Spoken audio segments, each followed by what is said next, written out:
Protesters have taken to the streets across America and around the world. They've toppled statues, taken over portions of major cities, and are demanding change. But do the organizers who mobilize them really want the same things that the protesters on the ground do? Or are these activists on the streets being bamboozled? Today, we pull back the curtain on how these activist organizations like Indivisible and Black Lives Matter operates, what the leaders are truly after, and how they pull the wool over the eyes of the masses that do their bidding for them. This is the Propaganda Report. I'm Brad Binkley here with Monica Perez. Monica, what's going on? I'm buckling my seatbelt, buddy, because that's hot stuff. You got a seatbelt in that computer chair? Yeah. For situations just like this. Mixed a metaphor. I'm turning the fan on, because this is going to be some hot stuff. Buckle up the fan because it's going to be hot in your seat. Yeah, it's been a long time. I'm super excited to have a Propaganda Report proper. It has been a while. Deep dive. I've forgotten how interesting some of this stuff is when you really dive into it. I did what I used to do too often. I got way too much material that I could never fit into a 2.5 week span if we did like a nonstop show. So chiseling it down to a select amount is difficult. Made me realize that we're going to have to do others follow-ups because I have so much great material on this stuff that I got to use it now. So we're going to have to do some follow-up episodes. That is super fantastic. We should roll something out for patrons as like a early release program which sounds like they've been in jail, but it's an early release for propaganda. That's what's happening right now. This is an early release. Well, today I want to do a disclaimer. I'm going to be talking about Black Lives Matter a little bit, but everybody focuses that on race. That's not why I'm talking about it. Black Lives Matter is an organization. You pointed this out. I've pointed this out. It is an activist organization just like Indivisible is, just like Fair Fight Georgia is. It is just like those organizations, except it has a better name that inoculates it from criticism because everything about it becomes about race. What I'm focusing on are the tactics and what they're really trying to do to the people that they're I think manipulating into doing things that are putting a lot of people in jeopardy. That's why I want to talk about this, because we see all this stuff going on in the streets right now. We see people protesting, people rioting, cars on fire, buildings on fire, statues coming down, and we see people committing crimes on camera, filming themselves, filming each other, as though they have free reign to do it. Yet the stories you're not hearing much about is when the FBI has been arresting some of these people because they've gotten the cell phone footage, they've gotten the cameras from the stoplights. I mean, everything is surveilled. So even if you don't think somebody's filming you, you're getting filmed, and people are committing felony after felony after felony on camera,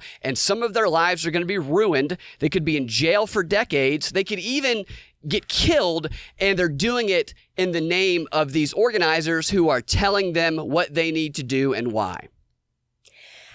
And the fact that the cops are pulling back, unless the statute of limitations for that stuff is like 1 day, they're going to let people just wind themselves up and wind themselves out and not see any consequences, not see any deterrence. It could go on and on and on. And later they could just do a cleanup operation. That's why I never liked the body cam. I always said from the beginning, the biggest problem with body cams for cops is, first of all, anything that they have, we should have on a live streaming URL that can't be edited, that's literally live, because if they have the right to get that material without a warrant, all their rights are based on us, then we have the right to see it. But I always said from the beginning, the biggest problem with those body cams is that those cops just have to show up at any protest, any assembly, any First Amendment event, and all they have to do is walk around. They don't even have to look at you. Your face will be captured by that thing. And with facial recognition technology, they absolutely have a roster. You don't want to register your gun. How about registering your right to assemble, that you are assembling on a certain political matter in a certain way at a certain time? That has always been the big risk. And I feel like this is just a way to keep people going and escalate that crowd thing, that crowd mentality, that if it goes unchecked, it will accelerate, and people get themselves more and more in trouble and think that they're in some kind of bubble exception where it's okay right now. Like they don't have to wear masks, but you're right. They're getting set up. it feels like you have immunity because the police aren't around and they're not stopping you in the here and now. So I have free reign to do whatever. That is not true. And when people like Stacey Abrams and others have these bailout funds where they just go get them out, pat them on the back, say, great job, go in there and throw some more rocks at the police, break some more windows. They feel the word slipped my mind, but they feel like they cannot be beaten. But yeah, invincible. Invincible. That is exactly the very easy word to remember that I forgot. Well, I noticed today there was an article in Minneapolis, which is leading the charge, because that's where the George Floyd death, where he was killed there, right? In Minneapolis? Isn't that where it was? That's the city. And that city, the city council is leading the charge on getting rid of the cops, of the police department, disbanding it. Normally everybody says defunding, but they're disbanding it. Now, I just read in a very obscure little article, maybe it's widespread news now, but in a pretty obscure little article that the mayor is asking the FBI, the Secret Service, ATF, alcohol, tobacco, and firearms, all things that shouldn't even be illegal. So they're bringing in a worse situation. He wants to regionalize the police response. So wait until they convince you that it's all pulled back. You do your worst. It's filmed by everyone, including yourself and your friends. It's on your own Facebook page. It's on your friends' Facebook pages. And then they come in with the feds. Yeah. And then the feds hoover up all of that data, and then they can put algorithms in onto who's up to what, and then you want to see systemic racism. Just because the media is talking about the anarchism that's running wild and the police not arresting anybody and the police precincts being abandoned does not mean the laws have been abandoned. They are still in place and can still be enforced if the evidence is gathered, and the evidence is absolutely being gathered. This actually kind of reminds me of the Stacey Abrams thing we talked about, where she wrote the law in 2005 that was said to criminalize poverty. It was targeting panhandling. And then there was an undercover operation where a bunch of agents dressed up in Hawaiian t-shirts and pretended to be tourists and baited the homeless people to come panhandle. As soon as they did, they rounded them up, put them in jail. They have a $1,000 fine, which none of them have because they're panhandling, and they end up stuck in the system. This reminds me of that at a larger scale. And I think there was a later incident that may or may not have been related, where all of a sudden they got a lot of funding to build prisons or shelters or whatever it was that the event may or may not have triggered. But that is not an uncommon way of doing it. Is that I remember, and maybe it wasn't true. I don't know, but I remember going to Cowboy Stadium. Abrams did support a shelter, by the way, a shelter that went up right after this. She was associated with it. She was on the board of it, and it ended up housing some of these people. And that actually isn't even nefarious. If there was also a jail that came up in the wake of that, that would be something that I would really worry about. And that's what I think with this. What I really think is happening, if you listen to our daily show, is that when they defund the police, and even if they disband the police at the local level, there is not going to be no laws and no policing. They're not restoring the Second Amendment. They're not restoring absolute property rights. They're not getting rid of the drug war. Both the Democrats and the Republicans are tying their protocols and accountability to the police, totally unconstitutionally, to federal funding. And why would anyone take the federal funding? Why would everyone take the federal funding and all the strings attached? Because they have no funding left themselves. And why is it so easy to defund them? Because all the tax coffers have dried up, because the economy has been ground to a halt, not by a disease, but by policies. Yeah. The police could definitely, whether it's the local or the federal police that come in, meet their quota pretty quickly. Could be some mass arrests that happen. And a big part, a massive part of both of these bills, the biggest thing is the Republicans and Democrats act like they're not putting forth the same thing. It all reflects the same ideas. And one of the major ones is that it's all about data. It's all about data. Maybe it's about cop data, they say. I don't believe that. I think it's going to be bigger data. And if they are sucking up all that stuff from these occupied zones, coming to crack down later, just the data has value, and then they can use it for selective crackdowns. And if the pendulum swings, and I feel like it's going to, they will hit the people with no power much harder than the people who have some kind of standing. Yeah, and along with arresting people potentially, this data is going to enable them to do some other things as well that we know that they do, because we've gone through some of the CIA OSS training manuals. They love to bribe people. They love to compromise people. They have data on everybody, not everybody, but all these people who are involved in protest, their behavioral data. They know which people will take the further step and do the radical violent action or the window smashing action. They could go to these people and say, we have this long list of felonies we can tag you with. You'll never be able to get another job in your life because nobody's going to hire someone who sets buildings and fast food places on fire. So you're going to do some of our dirty work, or we're going to slap you with some federal offenses. I wouldn't be surprised if these activities here, the fact that the cops have pulled back, but of course, there's no doubt that whatever surveillance they had in place before, they're certainly going to continue that running, that all of that could go into educating the techno state for the pre-crime program. So as they pull away this local policing, as the feds fund it, as it is likely to get globalized with the technocracy that is moving in the post-COVID world, part of that is surveillance pre-crime, not like cop on the beat. This is a hot spot for crime. There's always drug deals here on a Friday night. I'm going to walk over to that corner. No, it's pre-crime where they program everything and they identify basically you.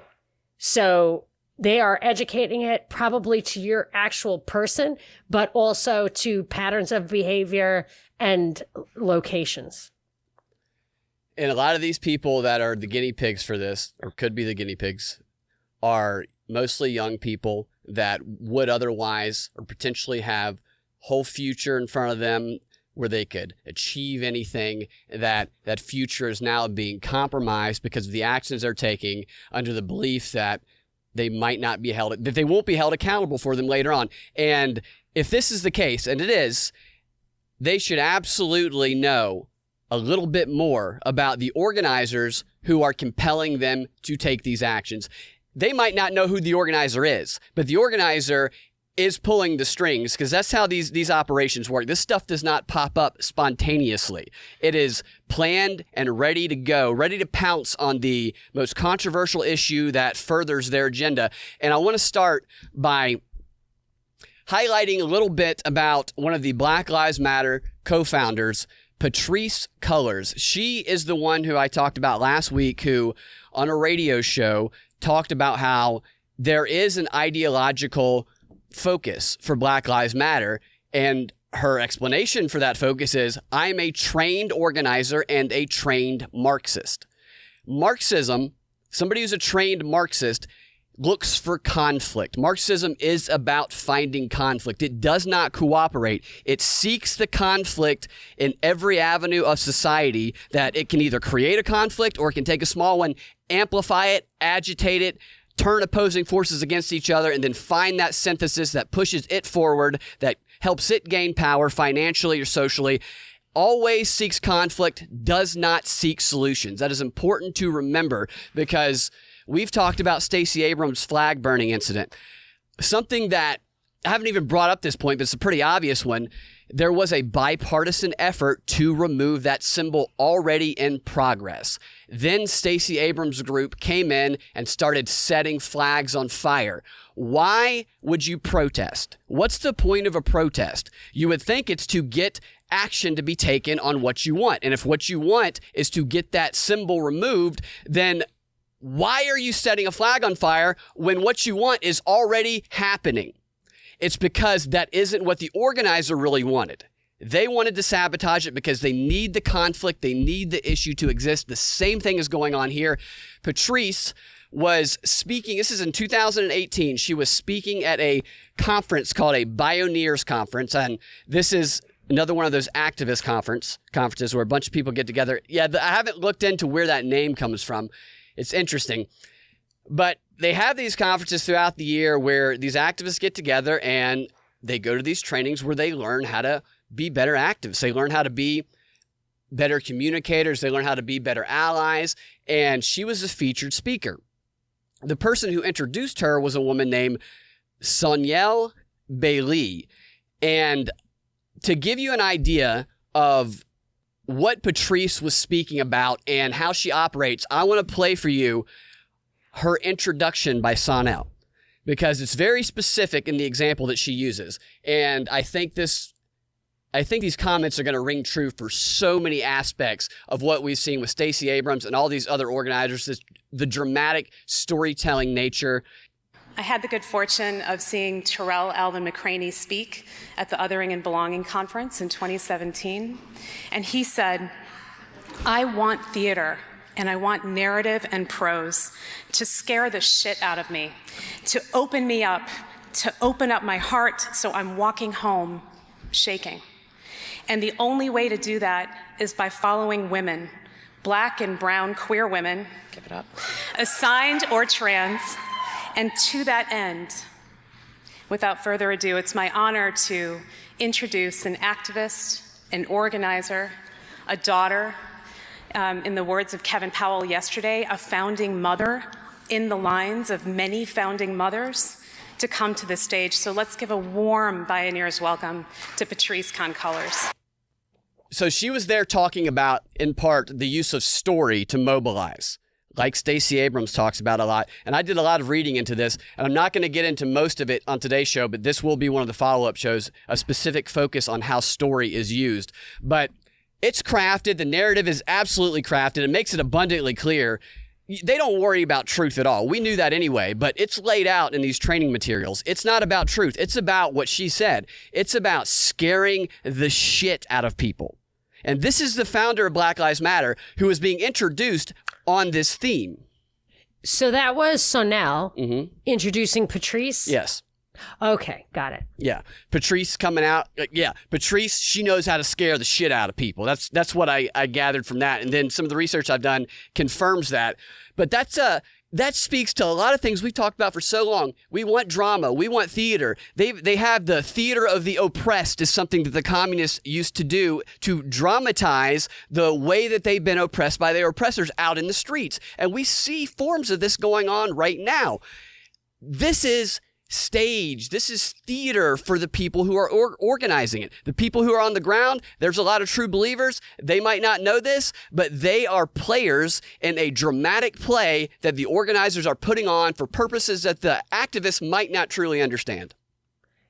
This is interesting because for forever, I see in art, I can hardly watch movies, I can hardly watch anything because it's ham-handed messaging. It's propaganda.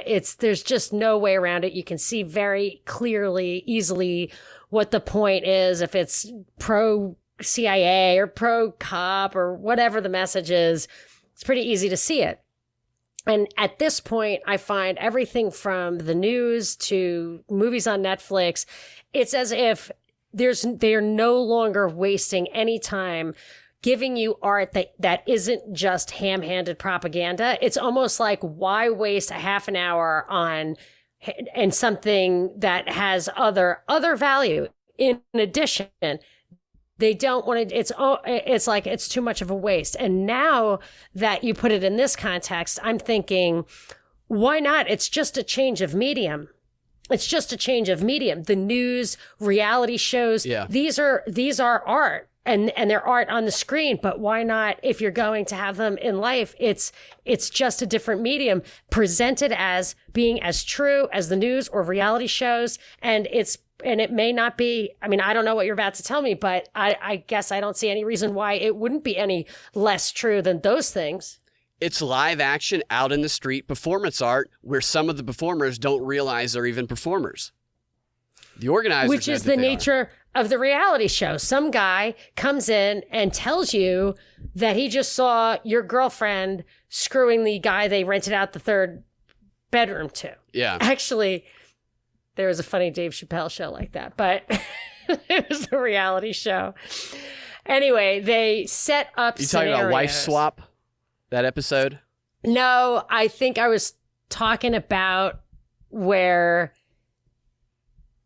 they bring a friend in, Charlie Murphy, just got out of jail, and he borrows the guy's girlfriend.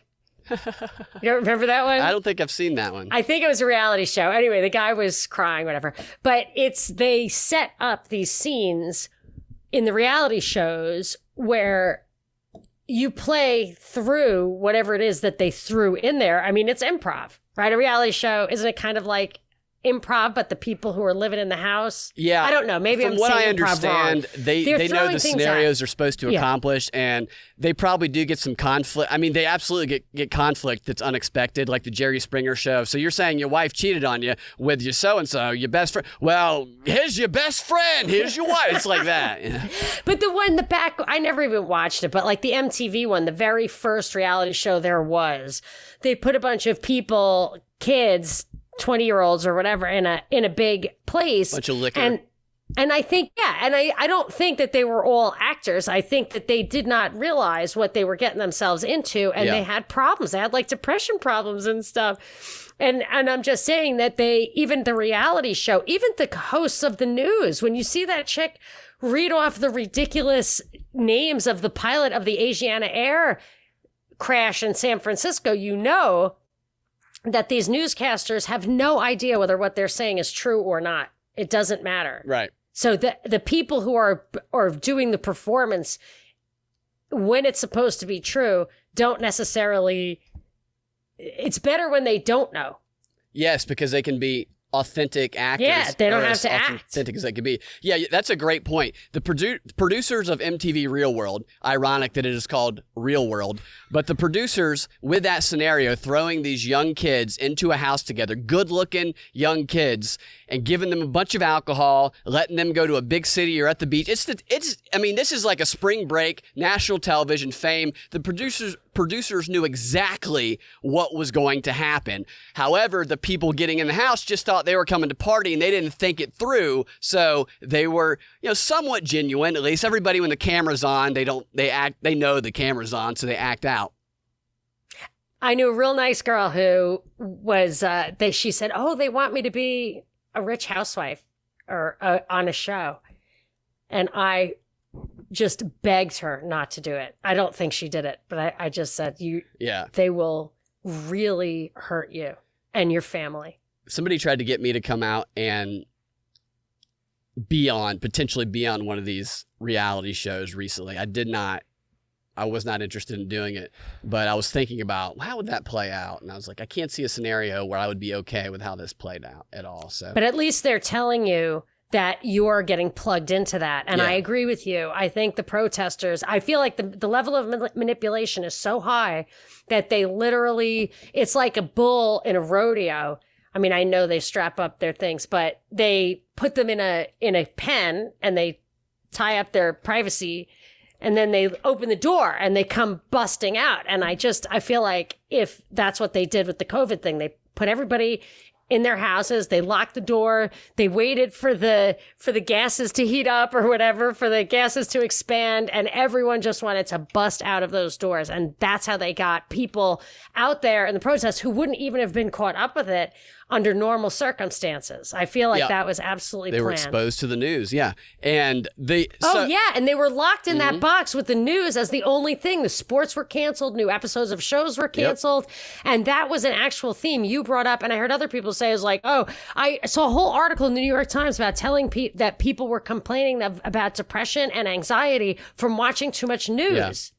It had never been a better time for the media to pump propaganda into people's heads, and people have nowhere else to go. It's inescapable. But the producers of the protest, the organizers, are like the producers of the MTV Real World. They know what the outcome is going to be when they get a bunch of young people together. They get them jacked up on the thrill of the protest. And they talk about this, how thrilling the protest is, that gets them addicted to coming back and back. And they praise them on social media. Our protester, our indivisible of the week. And then they show off the pictures of the dramatic stunt, potentially even violent stunt that they did, and it's celebrated so that it's a high. They want, it's a performative high. They want more of it. It's sexual. Alinsky talks about this. Getting involved in these movements involves a lot of young people that are taking a lot of action, and they have the thrill of action together with other people is always can create a lot of attraction. And Alinsky talks about how these activists, these organizers, they are not monogamous at all. They are very much a lot of infidelity. There's a lot of things that young people are after anyway that they get from being involved in these protests, and this stuff can blind them to the actual causes that they are helping forward. And I think that that's important to keep it that emotional, keep it like that so that they remain blind. Yes, and that is such the power of the crowd. And then people like kind of wake up later. And that is how totalitarian dictatorships, I don't want to make any odious comparisons, but if you look anywhere in history at atrocities that involve demagogues, they get the people to consent to these things that the people either don't think through, it's all emotional, or they're just influenced by the fact that everyone says it's a good idea. I do caution people against just going along with the crowd under any circumstances. You make sure you know where your principles are and what the goal is, and that you're not getting influenced by someone who's not being completely honest. Yeah, I completely agree. If you are someone who is involved in these protests and you're listening to this show, I'm not sure why. I'm not sure how you've made it this far, because you probably would have gotten upset with us already. But if you have, the reason that I like to put this stuff out there personally is not because I want to antagonize or want to mock what is going on. It's because when you study this stuff, you can see, and you can see it through history, that the organizers behind it, pulling the strings, they do not care about the things that you think they care about. And the outcome could be bad for you, but it will be good for them, and they will not help you, and they could very well purge you. I'm only encouraging people to ask more questions, and you might find that the very act of asking questions could get you blacklisted, which I think validates what I'm saying and validates that you probably don't want to be involved with them. Yes, and also, it might be bad for the cause. You're like, it might be bad for you. It may be good for the organizers, but even the cause that you think you're there for, like the flag. It's usually the opposite. Yeah, right. Yes. They need the thing that you're trying to accomplish. They don't want to accomplish because look at how powerful it is. And the other thing I want to say, and this is true for basically everybody you could stereotype or classify. Teachers, cops, I'm a libertarian, I'm an anarcho-capitalist. I don't go for the government agencies at all. But I'll tell you, and this happens in normal life, you get pissed off at somebody, whatever. When you actually talk to people, they have their point of view. And it's I don't really know. It's only a small minority of people I know who are just total assholes, Yeah. And if you want to like paint a bunch of people on one side or the other as total assholes, chances are, they're agents provocateur, there are fakes. I understand that when people show up to cause trouble, they wear uniforms to do it. That I'm not talking about, but I'm talking about your neighbor who we're supposed to all hate each other. If you want to say people are being duped. If you talk to people, the majority of just normal people who aren't getting paid to do bad things, they mean well. Maybe they're not thinking it through. Maybe they don't have the information. Maybe they're more emotional, younger, more idle. Like there are reasons for it. And I feel like there's nothing wrong with it. That's why there's nothing wrong with, I promote activism. But it is important to understand what you're working for and if it will really happen. And I actually tell people, my kids, people in my life, that you want to take a stand, you want to poke a bear, whatever. What is your objective? And is what you're doing serving that objective? Or is it satisfying some emotional need you have, some desire you have to do some kind of thing, or somebody else's desire? What is your objective, and are you moving towards that with your actions? Yeah, they pump these stereotypes into people, stereotypes of other people, and they fill them with emotion, and they cause them to react to that stereotype and not the other people, and they never stop and think because they are within those mass groups. People are smart, people are insightful, you're right, when they're given the opportunity to be. These organizers must not let that happen.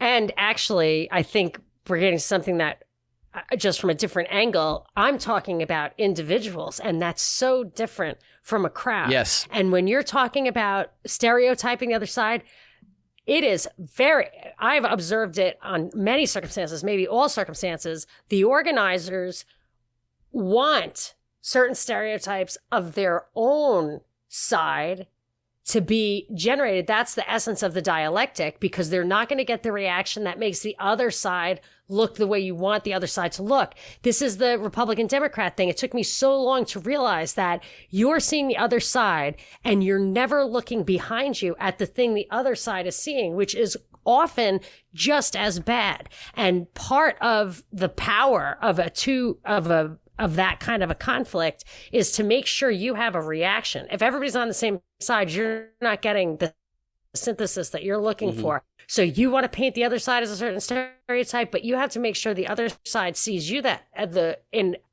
Say that again, you cut out. Oh, did I? The very last part you cut out. You get the conflict by looking at the other side and seeing something you don't like. But it's important that the other side looks at you and sees something they don't like as well. And that anybody who's looking for the protest to further their own personal interests rather than, oh, hey, we need to reform the police. Agreed. The Republicans and the Democrats have very similar bills out there to perform. I'm not saying I agree with it or disagree with it. It's very similar. Everyone should just be like, oh, okay, we're done here. Yeah. Right. I mean, that's it. But they can't. They will not do that because it's not about that. It's about what's past that. Yeah. And in order to get past it, they have to keep the energy up. Yeah. And personal one-on-one interaction, open discussion is such an effective way to actually make progress. You find that people are reasonable, people think things through, people are willing to change when they get information that is new to them. But when it's in a crowd and there's people watching, it becomes a tribal warfare. It no longer is about that actual engagement in the discussion and the progress of the argument. So that's what they don't want. They don't want people having these one-on-one connections, because that's when people can really open their eyes and start to actually influence people on the, quote, opposing side. All right, this clip here, I found this interesting. Patrice, this is the co-founder of Black Lives Matter, the official Black Lives Matter, I should say. There's another Black Lives Matter foundation that was founded 2 years before this that is blacklisted from the actual movement, despite the fact that it was founded first, despite the fact that it's like a 70-year-old black man who wants to end police brutality. He's been blacklisted. His GoFundMe account frozen. His PayPal frozen. He's smeared as someone who is exploiting the name to try and benefit financially, even though he was there first. And the whole reason that is because the way that he is trying to end police brutality is through cooperation, through working with the police and connecting police with African-American communities, making them familiar with each other, get to know each other, which is a great idea. But that is not okay with the Marxist Black Lives Matter organization that is worldwide, because they need conflict. He is not pursuing conflict, so he's blacklisted. It's terrible. And any movement needs unity on their side. You can't have a schism within, because then people will start talking and they'll start evaluating, and maybe they choose the other side. That's Absolutely. why Republicans, some conservatives hate libertarians worse than liberals do. Yeah, to me, that in and of itself, that other organization getting kind of blackballed from the movement shows that it's not really about that phrase that people keep saying, Black Lives Matter. Because if it were, then they would care about what this guy cares about as well, and he would not be smeared and blacklisted. It's about pushing these Marxist agendas that they would be pushing under some other name if it wasn't the Black Lives Matter name. I actually think that because it isn't really about that, it isn't really about whatever they're saying it absolutely specifically has to be, they're going to have a compromise on this. And of course, it's obviously going to be federal funding and de facto control of the local thing. And they will have someone who champions that compromise, but it's going to be someone they control. So maybe it's Stacey Abrams. She came out and said, but it's not going to be this guy, because this guy probably, especially when you get older, you're like, you know what? I'm just going to do my thing. He wants to solve problems. From you. He wants to solve problems. They don't want that. And they also want if you're going to accept a solution, the synthesis, it's much better for you to get credit for it and control its implementation. Yeah, right. You can't give other people credit for it. I was reading something about getting your issue as an activist, and I think this was Saul Alinsky. He was talking about when somebody is already championing the issue in their way and people are familiar with it through these other people championing it, how that's fine. You can help them if you want, but it is not your issue and it's not going to benefit you that way. So you have to harpoon it and make it yours. And I'm like, that's what Stacey did when she burned the flag. Is she could have supported the people that are already doing it, but it wouldn't be her issue. She wouldn't get to benefit, wouldn't get to increase political power by exploiting it. So she sabotaged it. It sounds like high school girls. It really does. High school girls who are really good at being high school girls. Yeah, cheerleaders. You know what I mean? They know how those power dynamics work. You think Stacey was a cheerleader? They do know the power dynamics. Yeah. No, I don't. But I just think it's funny because I can relate to that, having been hurt by that kind of thing. That's interesting. Like, that's a good idea, but we're not doing it because it's Monica's idea. And then 2 minutes later, everybody else is smoking in the fire escape, and I wasn't invited. Yeah, the power dynamics of high school cheerleaders is similar to that of politicians, I think. That's a great point. Okay, so... See, I would have been a great cheerleader, except for I wouldn't... You'd stop in the middle and you'd criticize the cheer if it were, this isn't true. Our team's not the best. We're not number one. We haven't been number one. No, it's that my 8 older brothers and sisters would have pummeled me if I did anything but listen to rock and roll and venture to school spirit. I needed to drop out of high school in order to remain a member of my family. Oh, well, that's the only way you could get accepted. Basically. See? And so it doesn't have to be a good thing. It didn't help me, but I fit in with the crowd. Okay, so Patrice here talks about what protesting is to African Americans. And I'm playing this now because I'm going to come back to this probably throughout the rest of the show. I think it's interesting the way that she frames this. For Black folks, protest is grieving. And let's start that over. Listen to that beginning. For Black folks, protest is grieving.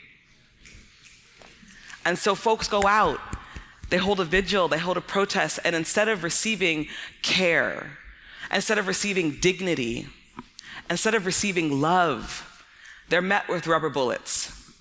They're met with tear gas. Protesting is grieving. You're grieving when you protest. It's okay what you do. And even though you might be doing something that's damaging other people's property or other people, they should meet you with care and concern and not rubber bullets. Protest is grieving. It's an interesting way to dismiss any criticism of the actions that the protesters take. It may be a form of grief. I think it is in certain instances. Or mourning, yes, it is. To the extent when it's legitimate, I absolutely see that it's an expression of deep sadness and frustration. For some. And let's just say there is a category of that. Yeah, definitely. I would say if that's where you are and that's what you're doing, it is really unfair to tell those people to expect to be met by those they blame with love. Because when you are set up for something that is never going to happen and satisfy you, it is deeply hurtful. And I can tell you, I see it. I see people I love. Bad marriages are like this. You look at the person who's hurting you and you bare your soul in the hopes that they heal you with their love, and they are just going to hurt you again. Yeah. So to set somebody up like that and say, you are in pain, do this thing, expect to be cured of that pain, and then that person goes out there and gets hurt again. I don't know what she's going to say, but I feel like it's unrealistic to expect that the society that has hurt you is going to help you in that way at that time. And I think that she knows that. I think she's well aware of that. I think she's pumping the audience with full of rationalizations for the type of behavior that goes on that it's unnecessary. This goes back to my thing. What is your goal? And is what you're doing going to get you that goal? Yeah, yeah. And you have to use your own mind, because what these people do when they tell you, like Linda Sarsour tells you to vote for someone you don't approve of. Get in line. Just don't do anything until that phone rings. You wait. Don't do anything until I call you and tell you what to do. That is not what you want to do. What you want to do is plug in your brain, because you can figure it out. You have truth dar.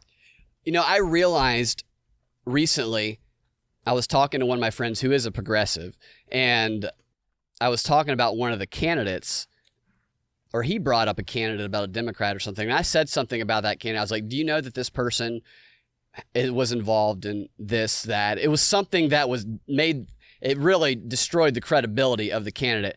And he didn't care. He said, I'm paraphrasing, but he said something like, well, do you not think that this person would still promote the policies that all the Democrats? So in his mind, it didn't matter who was in there. I'll tell you, I kind of say that about looking back at heroes, Martin Luther King or Thomas Jefferson. If people want to say stuff about their personal thing, I'm like, okay, that's fine. If you want to eliminate people for every little thing, not little things, but for anything, if everything's a deal breaker, absolutely no ideology or change can be valid. The thing is, the problem I have with a lot of this stuff that's coming out these days is the subjectivism, is the fact that the rules do not apply across the board. And look, if it's retaliatory, it's retaliatory. If you want to change the rules as you go around, but turning the tables and ending up with the same unreliable recourse to justice or whatever it is that is the problem is not going to serve you well. Read Bastiat's The Law. The Law, yes, it's a good one. The Law, it's a short one. To your point a moment ago, I have always thought that a good comparison of what propaganda is to an abusive relationship, to where it keeps promising you these utopian, everything's going to be great, everything's going to be fine, emotional manipulations, only to then destroy you and manipulate you in the background every single time. Really? That's so interesting to me, because I thought I was out on a limb there. Yeah, I've thought about that for a while, actually. Yeah, it's like, really? Yeah, because it is because of that moving the goalpost thing, or what is it? It's a constant, relentless, never-ending series of emotional exploitations, and that's what an abusive relationship is. When another nice gal, who I was so happy, she seemed conservative, and I mean conservative in like a fiscal or whatever, traditional conservative way, and I said that I liked Ron Paul, and she just threw up her hands. She was disgusted. His foreign policy is dangerous. This was years ago, and I was like, his foreign policy is dangerous. Then 20,000 bombs a year later, things are worse, not better.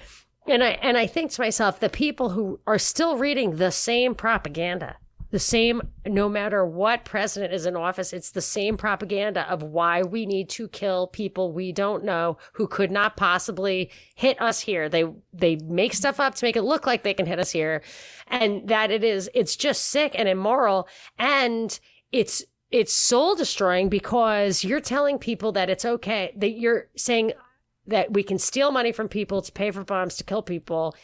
And these are folks who think that they stand against that stuff. And they passionately defend that position too. Throwing your hands up. I don't know if you were being literal there, but people do that when you say things. Sometimes they throw their hands up. It's such a visceral, emotional response.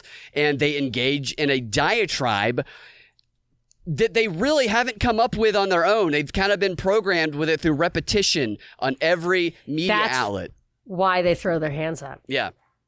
And I do that to people. I like blow their minds. I don't mean like I short circuit them. I don't mean I blow their minds. I just like piss them off by accident. Yeah. Because they'll say something. I'll say, oh, but that's not true. Didn't you see that, like, that didn't really happen? That person, it was just like a little whatever. It was clearly not real. Like the beheadings in Libya in the Bay was definitely not real. Even Fox News had to report that 21 people were not killed. It was a loop of 7 people going around 3 times. Just all that stuff. And they've invested so much in it that they cannot accept the truth. And that is what happens when your husband cheats on you and you're like, you have kids and you can't go anywhere and people want to tell you or whatever he's up to. No good. He's a gambler, let's just say. People want to tell you and they try to tell you, but you cannot hear it because you cannot afford to abandon that thing that you are so completely entrenched with. It becomes part of your identity. It has to be. And you're somehow in it. It's like a bad job. Like if you've been in a career, you're a CIA agent, all of a sudden you're like, oh, maybe we do bad stuff. Well, I'm 20 years in and there's no back door. Yeah. And there's no exit. Yeah. That's the power of tribalism and psychological warfare is you turn politics into like a college football game, Georgia Tech versus Georgia. If you spend 15 years of your life completely invested in one of those teams while hating the other, nothing matters. No facts, no truth, no logic. You only want to defeat your enemy. Tribalism makes me crazy. I don't like it, and I'll tell you why. And it's happening. Karl Popper, the Open Society guy who's George Soros's intellectual mentor, or philosophical mentor, talks about how tribalism must be destroyed. The open society means there can be no connections that aren't kind of all the same. And I think that we kind of defeated tribalism by creating pure consumerism, materialism here. And I think they've done it in China. And I feel like that Marx's thing was called the dialectical materialism, right? I don't know what that exactly means, but somehow I feel like we have pure materialism, consumerism, and that they brought, I've read a lot about it. I'm not going to get into the details, but it was Michel Foucault, I think, in the 80s, something like that, brought this identity politics thing, which was kind of an extension of the Frankfurt School, which I believe was the cultural Marxism stuff. And they brought it here and it was very one-sided until Trump brought the identity politics. And now we have that tribalism that's why people say we're more polarized than ever. Yet the policies, if you look at the 2 police reform laws, they are equally unconstitutional, I mean. They're the same. They touch on the same things. It's the same solution. It's a slight matter of degree here or there. The policies are converging. They're converging in an unconstitutional way. They're converging where the welfare state and the warfare state are bigger than ever. They're converging in a way that we are bankrupting every level of government. They're converging in all those ways, yet we are perceived to be and are, in fact, more polarized than ever. And it's this, what I will say, is artificially induced tribalism. I would definitely agree with that, artificially induced. And it's almost like the more divided and polarized the public gets, the more unified the policies coming from the top get.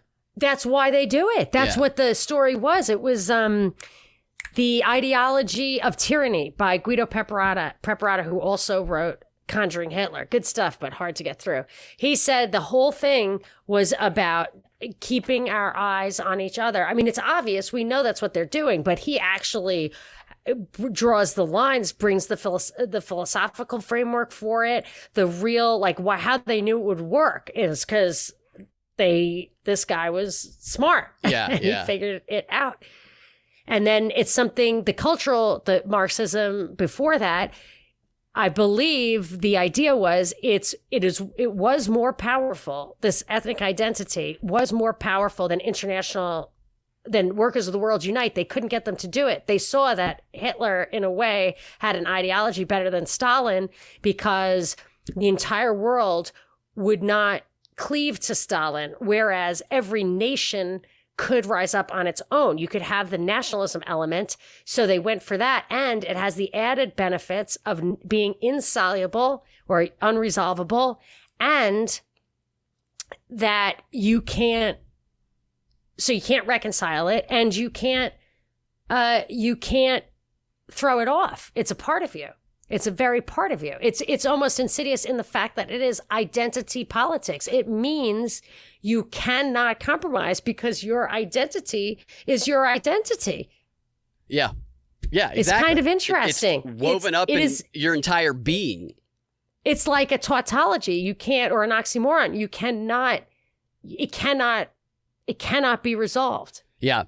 Vladimir Lenin, the Russian dictator, he was an organizer. He was one of the groundbreaking organizers. He wrote many books on the subject of organizing the masses. He did work that is still used today and still quoted today in training sessions. And what he would create, his object in doing this was to create an organizational weapon. And that is a mass of people that could be mobilized as quickly as possible. He wanted it to be overnight. That probably wasn't true back then. Now, today, with modern technology, absolutely, you can mobilize around the world overnight. But you create this organizational weapon that from now until whenever, you, with the influence and the power over it, can use it as a club to beat your enemies to death at any point in time. And your goal is to maintain that weapon and grow its strength so you can grow your power and your influence using it. And these organizations, Black Lives Matter right now, has become one of the most powerful organizations on the planet with what's going on. I wonder if last year, 2019, I don't know if it was Time Magazine or something I was reading, said it's the year of the protest. Everyone was freaking out about the Hong Kong thing. There were protests everywhere. And I remember thinking, I just don't buy anything. I just don't buy spontaneity. I just don't buy it.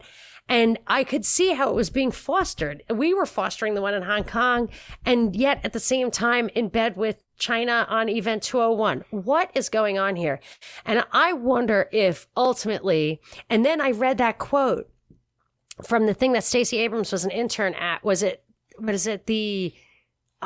was it? It wasn't the British American, maybe it was the Salzburg conference. It was something I read,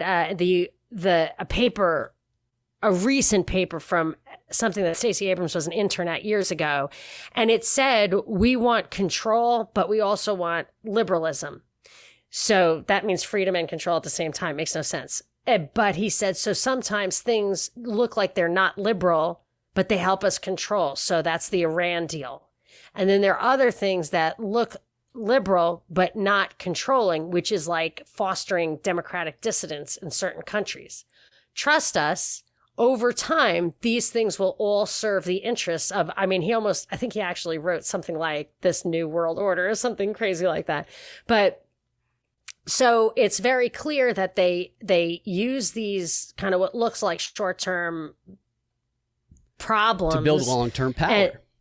Yes, and if that's how those protests, maybe we're training people in how to do it in your country, how to communicate on social media, how to dress for it, how to respond.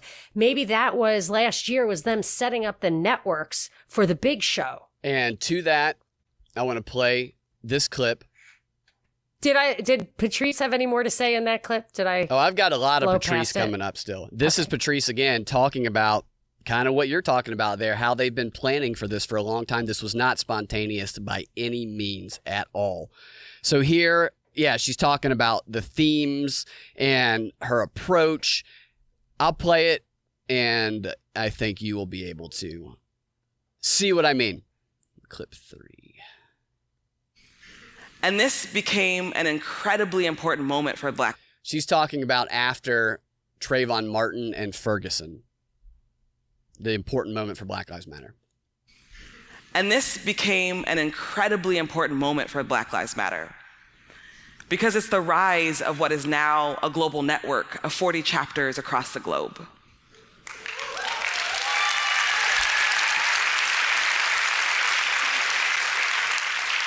A network of 40 chapters here in the US, and Canada, and the United Kingdom. We've seen Black Lives Matter be used across Latin America. We've seen it used, shout out. We've seen it used in South Africa. We've seen it used in Amsterdam, in Australia. Because when we created Black Lives Matter, we were super clear on a few things. One, this movement wasn't a movement about Black Americans only. This movement was a global movement, and that it was incredibly important that we connected ourselves to a larger diaspora, because anti-Black racism isn't a US phenomenon. It is a global phenomenon. The second thing is we were super clear that Black Lives Matter was about all Black lives. It was about Black women, Black queer folks, Black trans folks, Black people with convictions, Black people who are incarcerated, Black people with disabilities. We were not building a movement just for heterosexual cis Black men.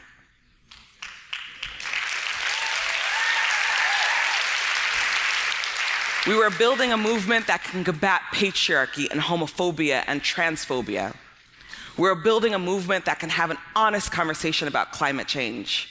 We're building a movement that can have an honest conversation about what justice really looks like to our communities. We're building a movement that was unapologetic about being abolitionist. Okay, I want to say a few things about that, then get your take. There's a lot in that clip, but worldwide movement, worldwide communist. She's a Marxist. That sounds a lot like that is Marxism. That's what I was saying. Yeah. Intersectionality came in there. Climate change came in there. Notice how she roped in every single progressive issue that Indivisible also furthers, that Alexandria Ocasio-Cortez also furthers, just under the guise of Black Lives Matter. So it's the same issue with a different branding. And she kept using the phrase Black Lives Matter. It was used here. It was used there. I think that's very telling to say it was used, because that's what it is. It is being used to further agendas that were already in place, that were already being pushed, that are not specific to Black Lives Matter. Black Lives Matter is the vehicle that's being used. And these organizations were set up, trained, and already in place and ready to pounce before we ever heard of George Floyd. Yes, and they have used it for climate change. I've seen articles, climate change, health, COVID, all of these things affect different communities differently. I would say almost always when you apply these things to a different demographic, it's really very rarely is it racial so much as it's economic, which was the foundation of Marxism. And that, I think, makes it important for them because they want it to be identity-based, race-based. Yeah.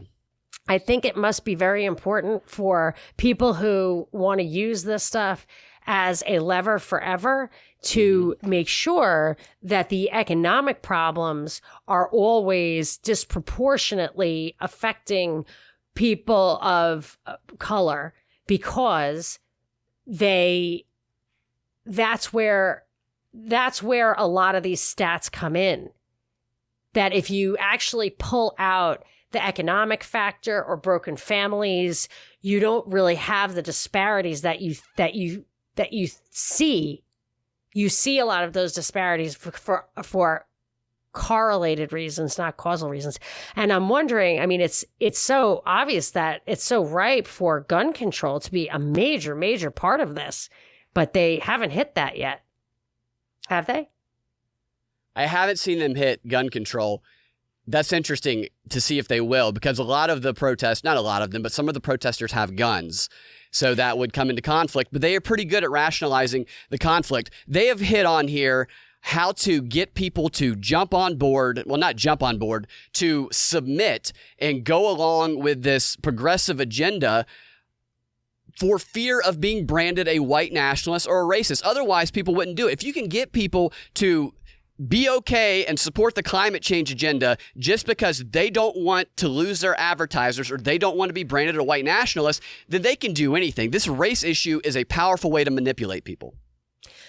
Yes, and by starting out without bringing all the ideology and all the issues into it and make it just those 3 words, say those words and own those words, and if you don't, you're an asshole. And I understand why people are like, you know what? If you are an asshole if you don't think that Black Lives Matter, that's just stupid. That's just fucking stupid. And it's been stupid for all time to not think that human lives matter, no matter how small or big or color or anything like that. But then they bring all that other stuff into it. Yeah. Now that it's kind of, that it's an on-off switch. It really is brilliant. An imprimatur. It's going to be like a vax tat. Yeah. Right. So that's what it is. You got to show that you got to show your tat. Yeah. And I feel like the gun issue, maybe this is a tell, which I've suspected for a long time, like abortion. They don't care about the guns because I don't think we're winning a gunfight at this point. Yeah. You know what I mean? Yeah. So if people keep their guns, what is the one justification when you see somebody shot by a cop? What is the one thing that shuts everybody up? Guy had a gun. Great point. Yeah, so they that's a great point. If everybody has a crappy little gun that is not going to save their life, not that, but if cops have, they're sooner to ban bulletproof vests than guns. Yeah, right. Because if everybody has a gun and only the cops have the bulletproof vests, everything they want to ban just increases the level of conflict and danger. You know, like yeah. No, they know what they're doing. Yeah, that's why the devil's in the details. It really is a brilliant strategy from the standpoint of these manipulators tying together this phrase that is universal truth, Black Lives Matter, tying it together with this organization that is now bound up in all these progressive agendas that have been being pushed anyway, that everybody who's saying Black Lives Matter, not everybody, but a lot of people would never have gone with prior to this. I read a book from the mid 20th century called Peace, from the people who brought you Vietnam and Korea, something like that. Yeah, I've heard of that book. Yeah, it was an old book. Well, I've talked about it before. Yeah, I'm guessing that I'm the only person who's ever mentioned it. Was, I can't remember the guy's name. But he talked about, this was from like the 50s, I think, and it was the UN he was objecting to. He said, that treaty is unconstitutional, and if we don't stand up and object to it, we're going to have to live with it because there's a lot of reliance on that. And if you don't stand up against an unjust contract, you can be bound by it over time. Yeah. Anyway, he said in that book that this unconquerable weapon will be race, that they will be able to change every country, for reasons other than what he was saying is they will use race as a weapon, not to help any people, but just to concentrate the power and the money at the top. And that was going to be the new weapon. And if it is the most powerful tool that the powerful can get, which I talked about on the show recently, that they struggle so hard to maintain this hierarchy, which is really obsolete. And in the report from Iron Mountain, they talk about despised minorities as being the foundation of this. So it is true. I mean, it is true. It's being used. But it's being used by people on both sides in order to stand on the backs and shoulders of the people who are getting manipulated by it and hurt by it. And that's their why lives it's going to stay being that way. changed forever because of it. And it is absolutely not to resolve the problem. No, they don't. If they resolve the problem, they need the problems. They would lose all of their power. If voter suppression didn't exist, if Stacey Abrams solved that, she would lose the issue that she has been made the champion of for at least the past 6 or 7 years. Look, the report from Iron Mountain was about how do we maintain this hierarchy without the threat of war. We are losing the threat of war because nukes has done exactly what Tesla said they would do, or something like this would do, and everybody's just packing heat. So we have the most peaceful world ever because if everybody has nukes, nobody is going to have a war. If everybody has nukes, there's a peaceful world, and they needed other forms of terror and fear to maintain the hierarchy. And they identify a euphemized form of slavery. They identify exploiting the fears of a despised minority, enhancing those feelings. So they are whoever is running the show here, knows darn well that it's like Stacey Abrams's internships. They're globalist. Marxism was basically run by bankers who saw the writing on the wall and needed a system to replace the system that people weren't going to tolerate anymore, but they were still going to tap it at the top. Yeah. I have one more clip from the co-founder of Black Lives Matter, and then I have some clips from that indivisible training I've been telling you about that really shows you how they really just start warping reality and flipping it on its head, like in 1984. But there was an audio from a podcast that Patrice was on a few weeks ago that I found, but I wasn't able to pull the actual clip from the website. It wouldn't let me download it. But what she says in that podcast that I found very interesting, which we had talked about already because you could see it happening, was she said that the police officers can do nothing. She was saying that it doesn't matter what we do. They can do nothing without looking horrible. So she was talking about the power they have gained through all of this. What podcast was that? It was a podcast. I think it was an NPR podcast that was like I thought that's what you said. Yeah, 2 weeks ago that Patrice was on, talking about the movement, talking about how Black Lives Matter has gained so much power and done what they've done in this moment. They'll just say in this moment. And the emphasis on the cops can do nothing to us. They can't do a thing because everybody will make them look bad no matter what they do. That goes right to what you're saying. That's a terrible message to tell people that have no freaking power. They have no name. The cops they'll be back. And you tell people they're coming back. That is like I'm thinking about liability. You tell people the cops can do nothing. People listening to this, they go, well, the cops can do nothing. I can break all the laws they want. Yet they're still tracking you. You end up in jail because you follow the advice of this organizer. And not that they want to break the laws even. It's that that's what's being modeled. Yeah, and I guarantee that's what it looks like you're supposed to do. Yeah. Guarantee you she ain't out there breaking the laws. She ain't out there throwing rocks in windows, setting buildings on fire because she knows that it's going to come back on people. Here's the last clip from Patrice. This is a long clip. You can ask me to stop it at any point if you want. The reason I'm playing all of it is because I think it's important, because this is an example of mind control.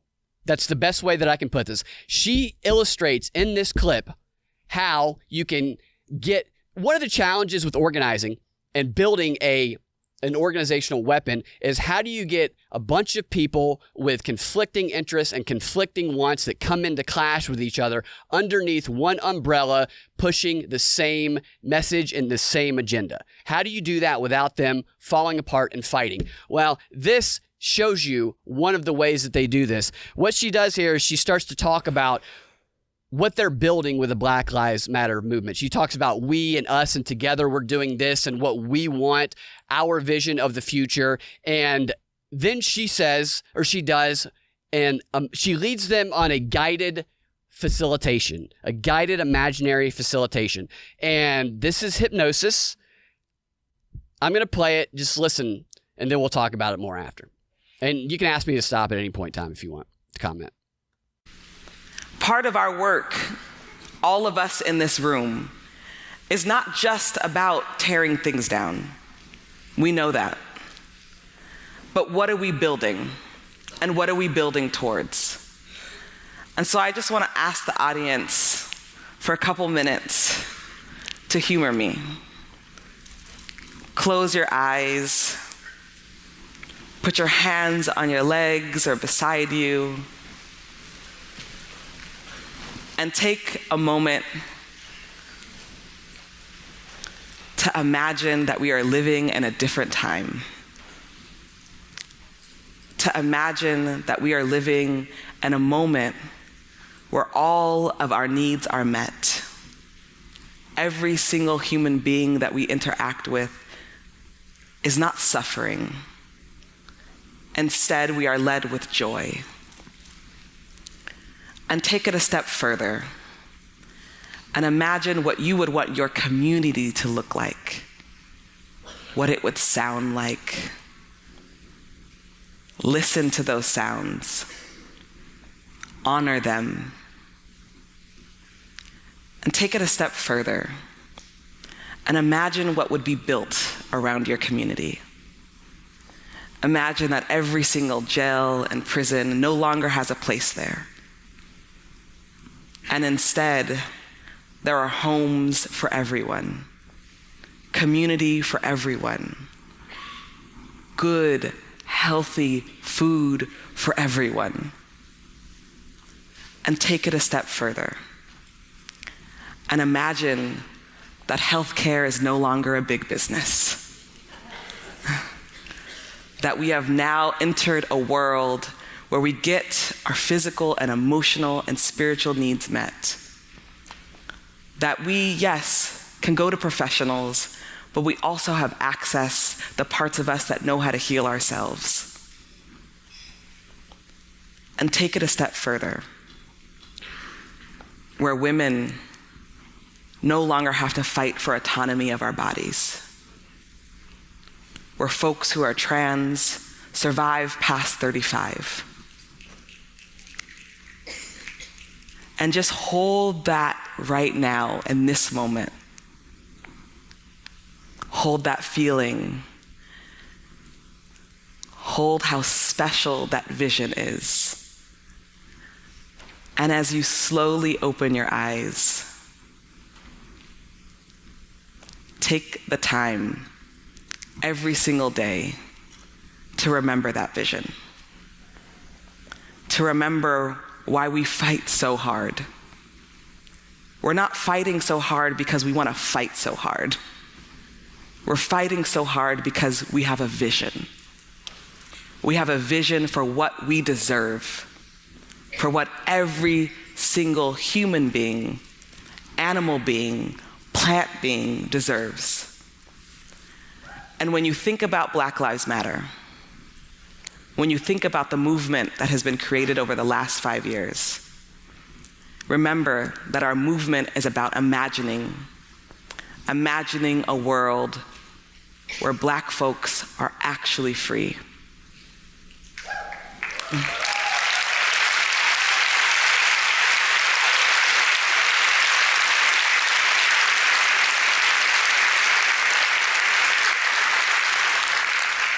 Imagining a world where the word poverty is a past tense. Imagining a world where we don't need handcuffs or shackles any longer. Imagining a world that we all deserve to live in.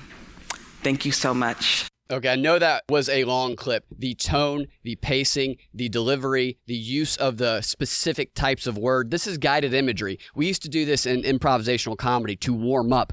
And there's a very specific thing that she is doing here.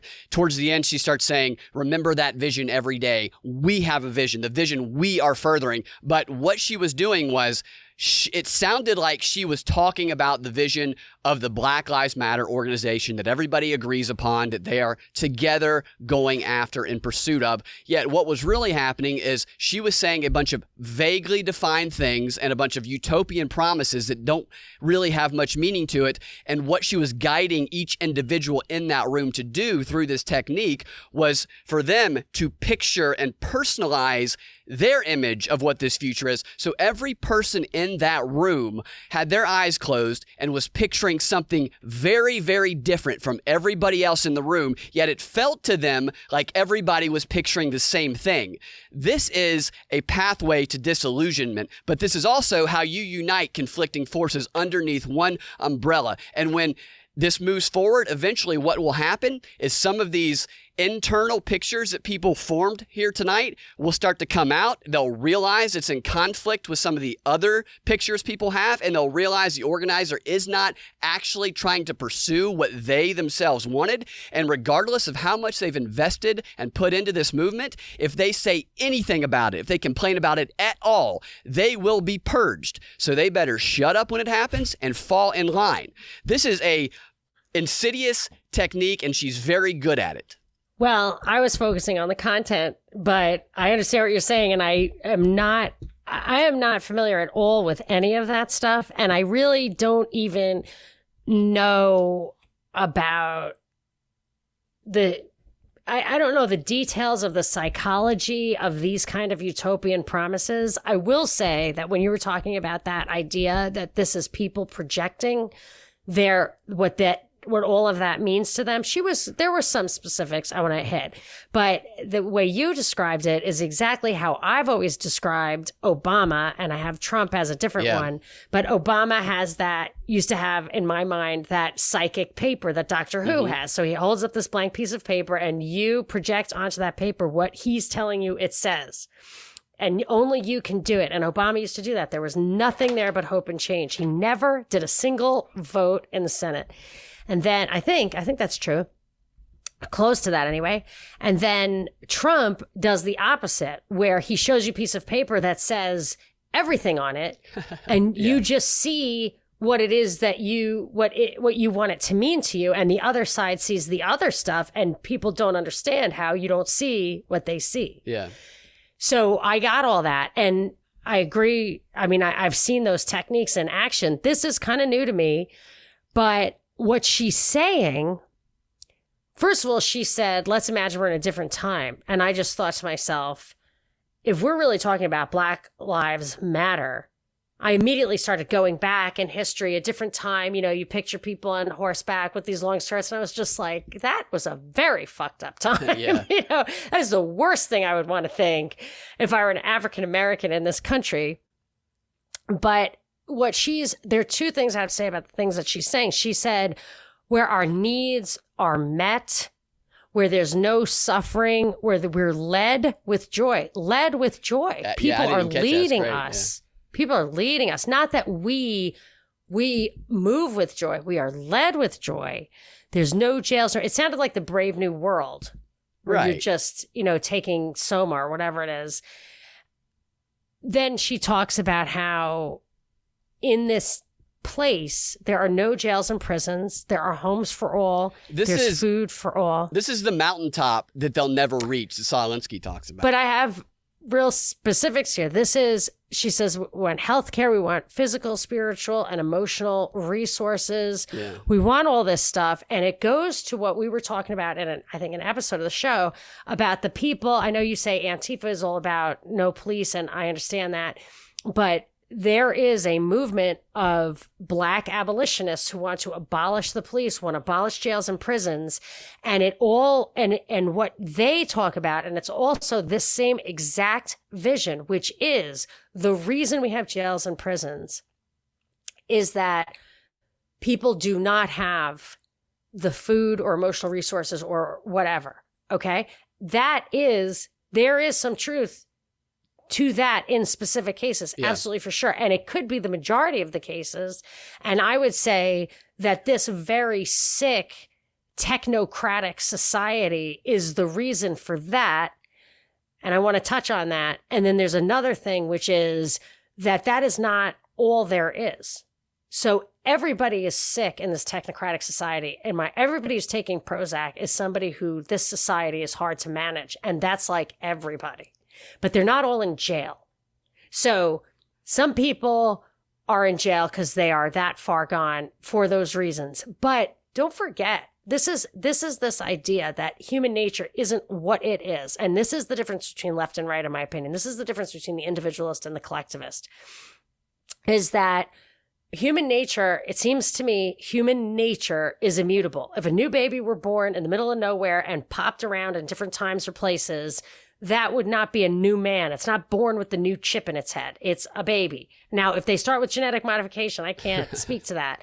But so what we have is desires. We have desires to satisfy our needs and our desires to satisfy our wants. And we also, most of us, I would say, want to get the most of that stuff that feels good by doing the least of that stuff that feels bad. And that stuff that feels bad is called work. Yeah.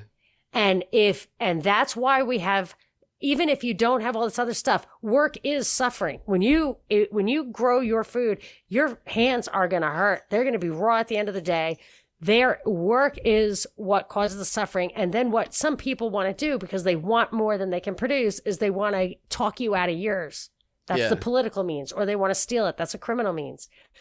So what she's describing is this earthly dynamic, this human dynamic that allows us to be independent, to function independently. I've always said this. My mother said, why did God create AIDS and mosquitoes? Now, we've since transformed our idea of AIDS. It's just like, why did God make mosquitoes? I said, well, you have to think if God doesn't want to intervene in everything that we're doing, he has to give us a certain amount of autonomy. And for a system to work like that, it has to have flexibility and adaptability.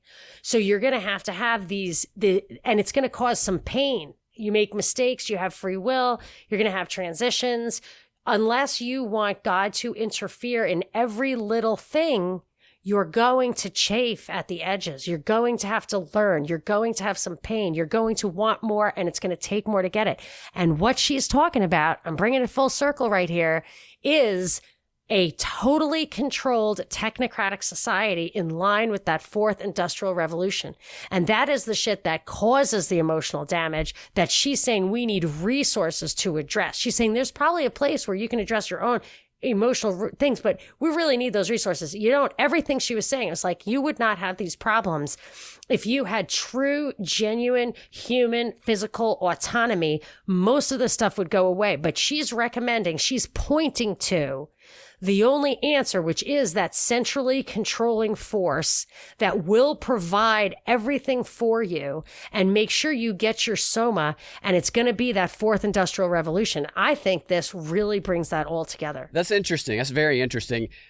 Do you think anybody who was closing their eyes and picturing their individualized ideal future, do you think they were picturing a fully controlled technocratic society? I don't. And I think that's the trick right there. See, she knows what she's saying. They don't realize what she's saying. And that individual picture that each person has in their head is their primary motivator for showing up to these protests, thinking that everybody's in unison, not realizing that they're actually furthering the goal of this future technocratic, fully controlled society. And then she goes to where I really think it's a problem, where she says, this is why we fight so hard. Not because we want to fight, not because we like to fight, but because we have a vision for whatever human being, animal, and plant deserves. So here's the complete flaw in what she's saying, except for that she's fighting with me to impose the fourth industrial revolution. That's what the fight is. But I know that, and you're saying most people don't know that. Whom do they think they're fighting? Do they feel like so she said that people deserve it. She didn't say they earned it. And I'm taking race completely out of this. She's not saying what people earn. She's saying what people deserve. So why do they deserve it? Because it was really there. So then you go back to say, okay, this country was built on slavery, and anyone who has anything owes it back to that. But my ancestors have a different story, and people have these different ancestry that people used to call my show all the time. This is a common thing that people would say is, I am descended from slaves and slave owners. And that's a sad reality. Yeah. But it just goes to show that you cannot write that. These are human beings with that history. You cannot change that history. And these are people, self-respecting people I really admire. So you don't want to change who they are. But who are you fighting? Whom are you fighting? Are you fighting me for what I really earned? Are you really fighting Bill Gates, who probably was put in this position of immense wealth so that he could cram this thing down on us? Who is it that they're fighting? And are they taking something back? And this is just the lie in the whole thing. And this is where I am. And I got it from the protests, and I got it from the Corona Times, and from you and Bellamy talking about moving the goalpost. You can't fight for it. You just have to, I'm probably going to have to fight for property rights because I'm going to want to eat the cherries off of the tree I grow.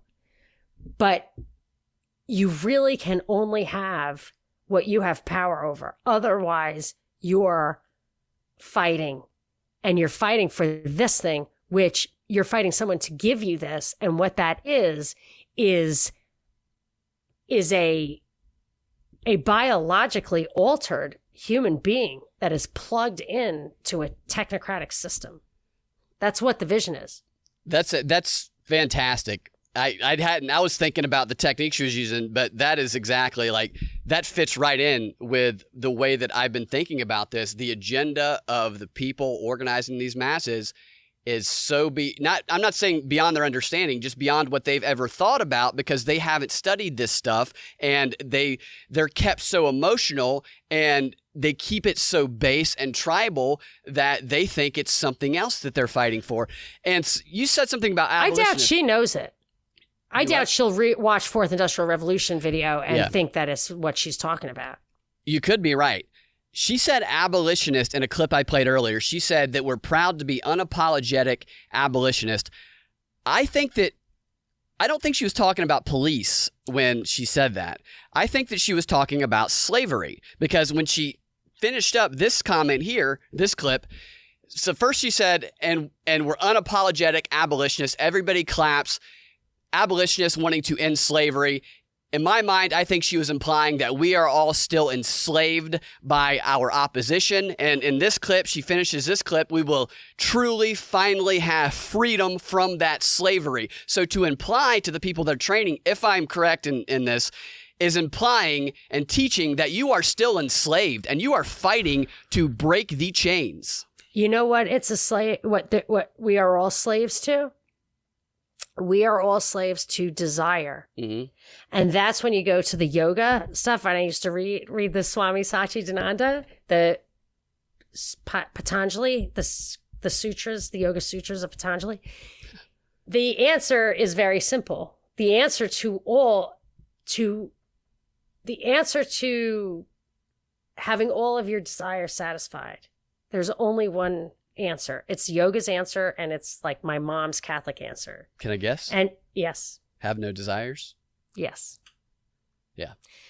That's the only answer. And what she's saying is the things that you want are all reasonable, physical desires, and they should be satisfied. It's almost, I am not going to put this on her. I'm absolutely not going to put this on her. But I also used to read, what was the guy? Krishnamurti. Krishnamurti was a guru kind of guy, and he got too dark. He was like, there's no such thing as love. Well, love is selfish. I understand that, but in a glorious way and not in a sinister way. Yeah. Then I dug deeper into his backstory, and he was considered to be the kind of messiah of the Theosophical Society of the Luciferians. Is that the devil worshippers? I mean, it's the Lucifer's Trust. Yeah. I mean, I don't know if they worship. Yeah. Yes. I'm not sure they even believe in the devil as a person. Yeah. But it's absolutely like, that's for reals. And he pulled away from it. He broke with them. He would not fulfill their desire for him to be that. But that whole scene is about God is not good, because he gave us all these desires, and then he either made us work for them, or he told us that we couldn't satisfy our every whim. Why would you make me lust after that woman and then not let me take her? So that's why they say the beginning and end, or whatever, the only rule is to do as thou wilt, which of course does not work at all, because that woman does not want to be raped, or 1,000 people want to rape her and they can't all rape her at once. That's a problem. It's a big problem. So I'm just saying that to say that your desires, that you deserve to have all of your desires satisfied, and at the same time have no pain. Work is pain. So it just circles back to this idea that it's wrong, it's evil. So like the Catholic thing is like, I have Catholics I know who say suffering is good. Suffering is good. Yeah. I don't subscribe to that. But if you think that it's not okay to have to suffer at all in this life, you're not going to grow and you're not going to create. Yeah. And it's the creation that keeps us alive. Yeah, that physically it and sparks mentally. from that suffering. Yeah. Yeah, great Not point. not because suffering is good, but just that work is painful. Like that's why it's in the Garden of Eden story. You get a new that perspective it's too. Painful. Yeah. But I'm just saying it's just fucking painful to lift shit up Yeah. and to plant them. You know what I'm saying? And that it's consequential. It's not even a punishment. It's just the fact that your muscles kind of hurt a little bit when they break and reform, and then they're stronger. Yeah. But that's what it takes to get that taproot out of that stump. Yeah. And the thing about these desires is they're mostly materialistic in the way that they're exploited by propaganda anyway. These materialistic desires, many of them only exist in the context of our times. People want things that other people have that has been promoted to them by the media. Edward Bernays totally exploited consumerism. He was all about you need to create desires within people and you can sell them your product and make millions and string them along forever. This is something that it's an impossible goal because new desires are always created by the propagandist. And this brings me back to where we started about the materialism. Mm-hmm. It's all about the materialism. They have it. They brought it to China. They brought it to us. Is dialectical materialism actual materialism? I don't know, but that is what we are, of one tribe. We are materialist consumers. That is the American culture. And that's why you could actually have open borders if you didn't have a safety net, because everybody is going to show up to get the job or whatever it takes to get the stuff. It's just this constant stream of wanting stuff. And to teach people, and that is actually a real problem with having the welfare and everything, and giving people the idea that the universal basic income, that there is a baseline of necessities that we should have been born with a lifetime supply of our necessities. Yeah. You know, there just should be. And to tell you the truth, there kind of would be Nature. if we had all permaculture is the Garden of Eden, from what I'm gathering. And when I go to England and I see houses that were built regular, just crappy little houses that people are living in, 3-story flats, whatever, which 3 apartments that are built in 1600 because they were built of bricks. I always think that I'm like, so all the buildings have basically been built and we just keep tearing them down and building them over again. Is that what I'm getting? I mean, the earth is basically made of bricks. We could just build, if everybody just built one house, then you'd only have to build houses for for the new people. I'm just saying that, yes, it's true. And what has sucked up all that wealth is this centralized system. And this fourth industrial revolution is the next generation of that. And I believe it might be the inescapable one, because they're going to actually alter us and the earth physically so that we can never get that back. Some transhumanism. The thing about these desires, too, is because the new desires continue to come, it's an impossible goal to continue to match the desires that pop up and exist. So you will never be able to have everything that you desire that you see that other people have. So therefore, the solution of communism, you must prevent other people from getting the things that you desire so that nobody has it, so that everybody's equal. That is all make all the rich poor so there are no rich no more. The thing, when I look at those things, and I watched that movie, the Bruce Willis movie Surrogate, which is kind of timely, and then I watched the Fourth Industrial Revolution video, which has people walking around with artificial limbs that are light as a feather. So you have human beings being human beings, but are highly cyborgy. And I think to myself, if you have an implant in your head or a VR or whatever, if you have that kind of stuff that can trick you into thinking you're experiencing something or satisfying reality, and you've eliminated a lot of the physical body so that you're just like a brain on a stick kind of with this stuff, you need very few calories. So then, and they're not going to let you reproduce. So then you pull away from actually having to satisfy any of those needs. These needs are actually, in her imaginary world, you can just imagine it. And we have the Matrix. That's exactly what I just thought to myself. Oh, yeah. You just plug that right in. Actually, they could use us to generate the... Yeah. the Okay, system. so that was more. One of the That would be a great co-founders of the place to Black end, Lives but Matter. I And want I actually more. do have more stuff from her. I just don't have it for this show. What I want to move on to right now is I want to take you behind the scenes to one of these indivisible activist trainings to show you how they flip reality on its head and what they're telling these organizers or these new members and these people who are learning to do what they do. And the members of these groups see these people teaching these trainings as authority figures. We have to keep that in mind. So they're learning from what they perceive to be their mentors, because you can read the comments. They have the live chat comments in there. They love these guys. They love these ideas, and they're very convoluted. This training was about how to be basically an ally, how to live an anti-racist, how to be an anti-racist, how to live that lifestyle. I'm going to dive in. This first clip here, she tells the whole purpose of the activism, the training. She rationalizes things for them. And a major theme that you're going to see emerge from these clips is that it's okay to violently protest. Anyone who says otherwise does not understand, and you should question them. You should question them if they question your use of violence. That is a theme. Here's the first clip. This woman's name is Nora. I can't find her last name. She's one of the trainers that always pop up in their training videos, which are so bad, but they're so eye-opening too. Protest has a deep history, like I just mentioned, but a couple of key points. First, what's considered peaceful versus violent evolves over time. Just to take one example, some people on the call tonight may be familiar with the women's suffrage movement. And as it turns out, many of those women known as the suffragettes were viewed as anarchists or even terrorists during the early 1900s. Now, in a lot of cases, they're viewed as feminist heroes.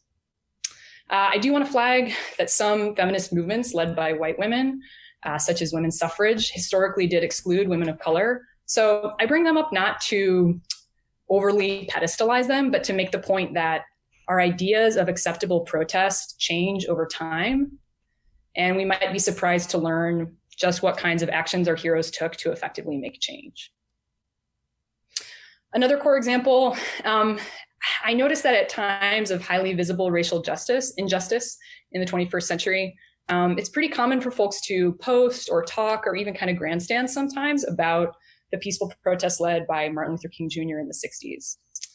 At that time, many of those protests were considered acts of aggression, and Martin Luther King himself was arrested 37 times.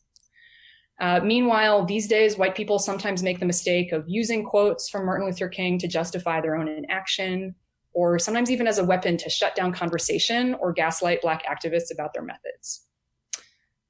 My point is, if you find yourself wanting this moment in history to be different than what it looks like, and specifically more comfortable, try bringing a little skepticism to that yearning for comfort.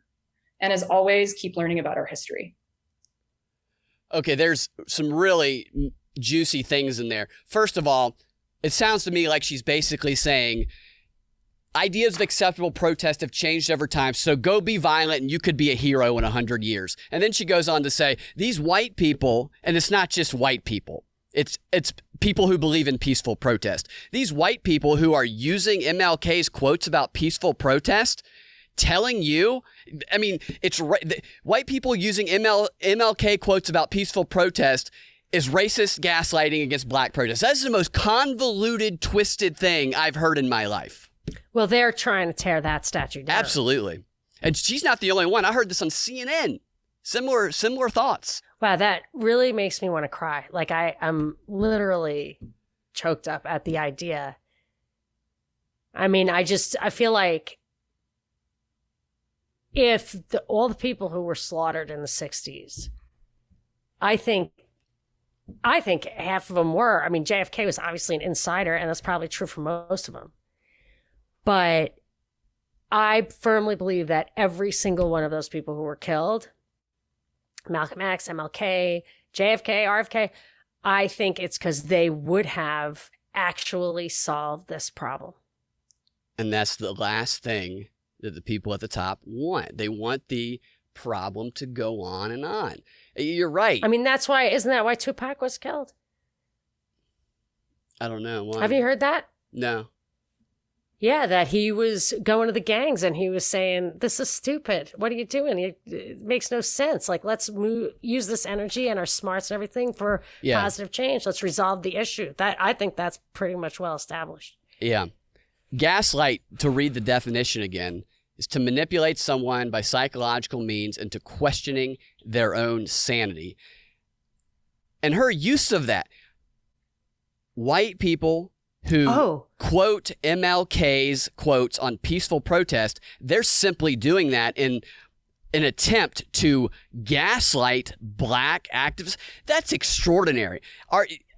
I doubt out of all the people who are quoting MLK, people are saying, "Oh, here's my strategy to gaslight. I'm going to quote MLK on peaceful protesting." It sounds like what she's doing is telling people not to listen to their own consciences.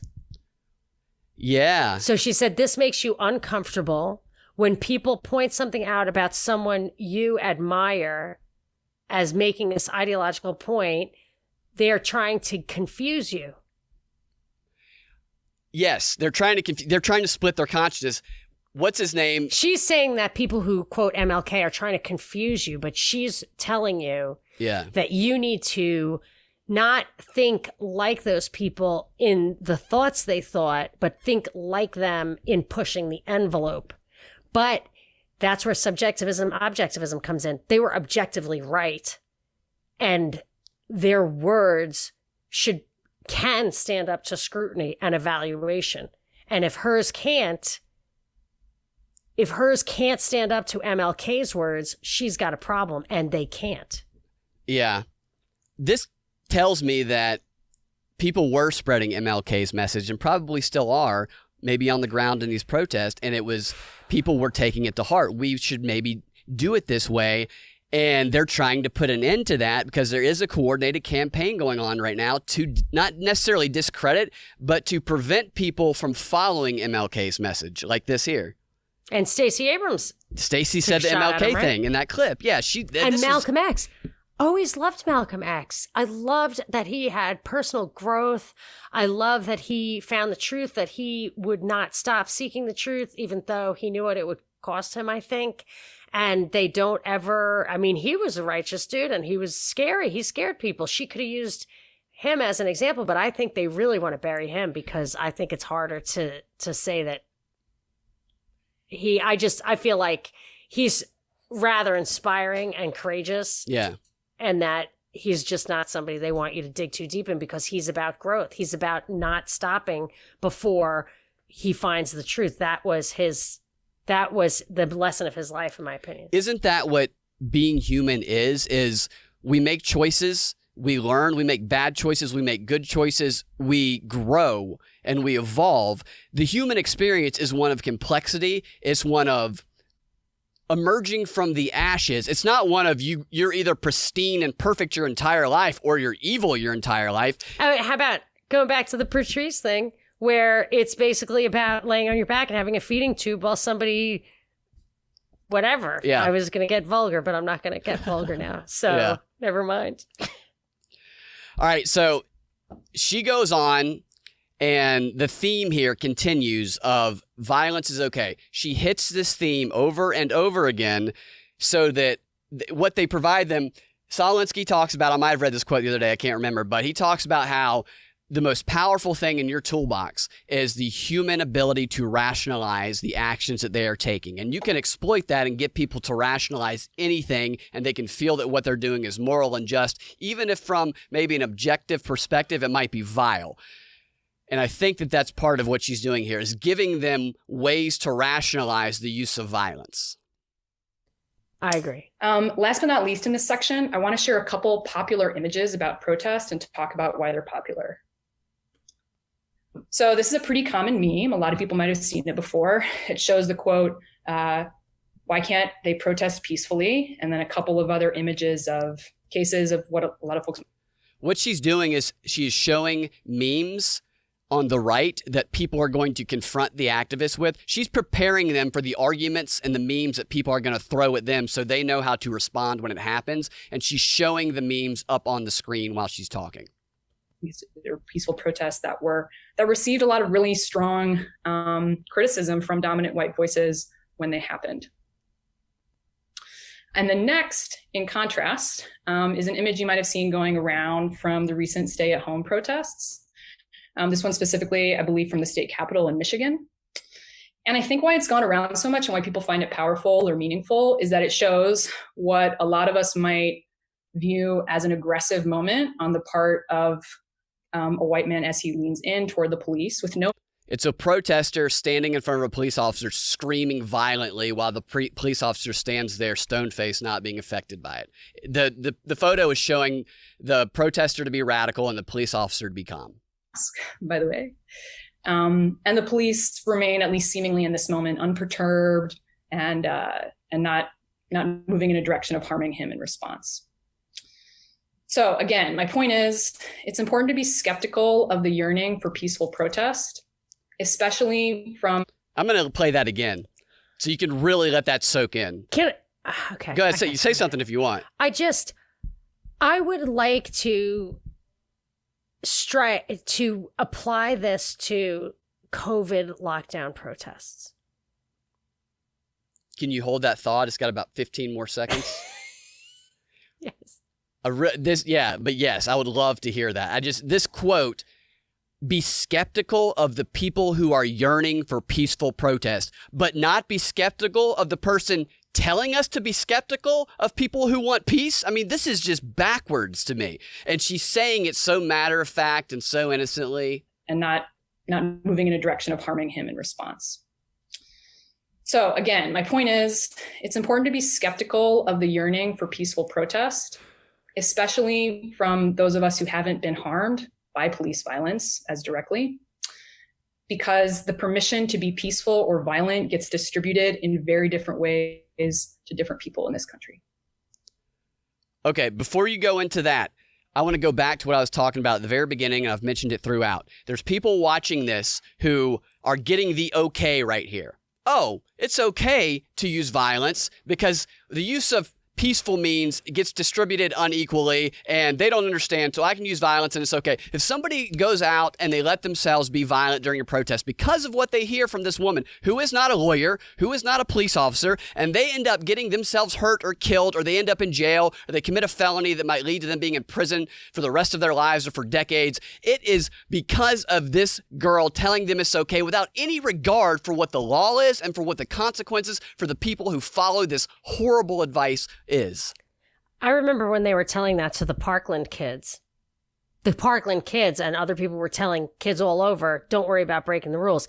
But I have a lot of comments.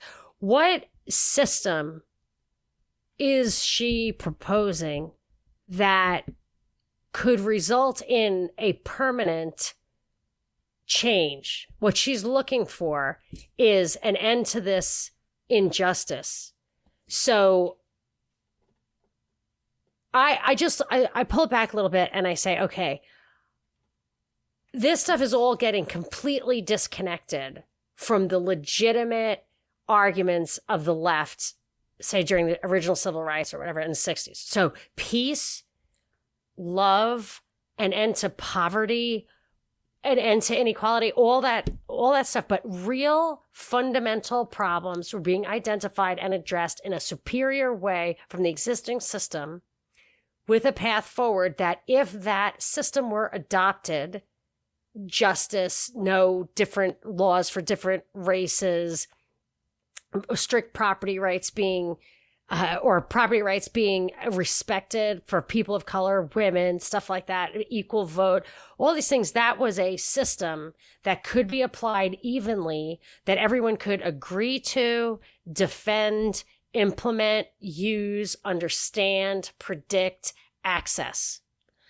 If she's saying, go out there and abandon those principles, what is it that she is suggesting they will gain from this, and how will they hold on to it? Do you understand the question I'm trying to ask? Maybe I don't understand how to...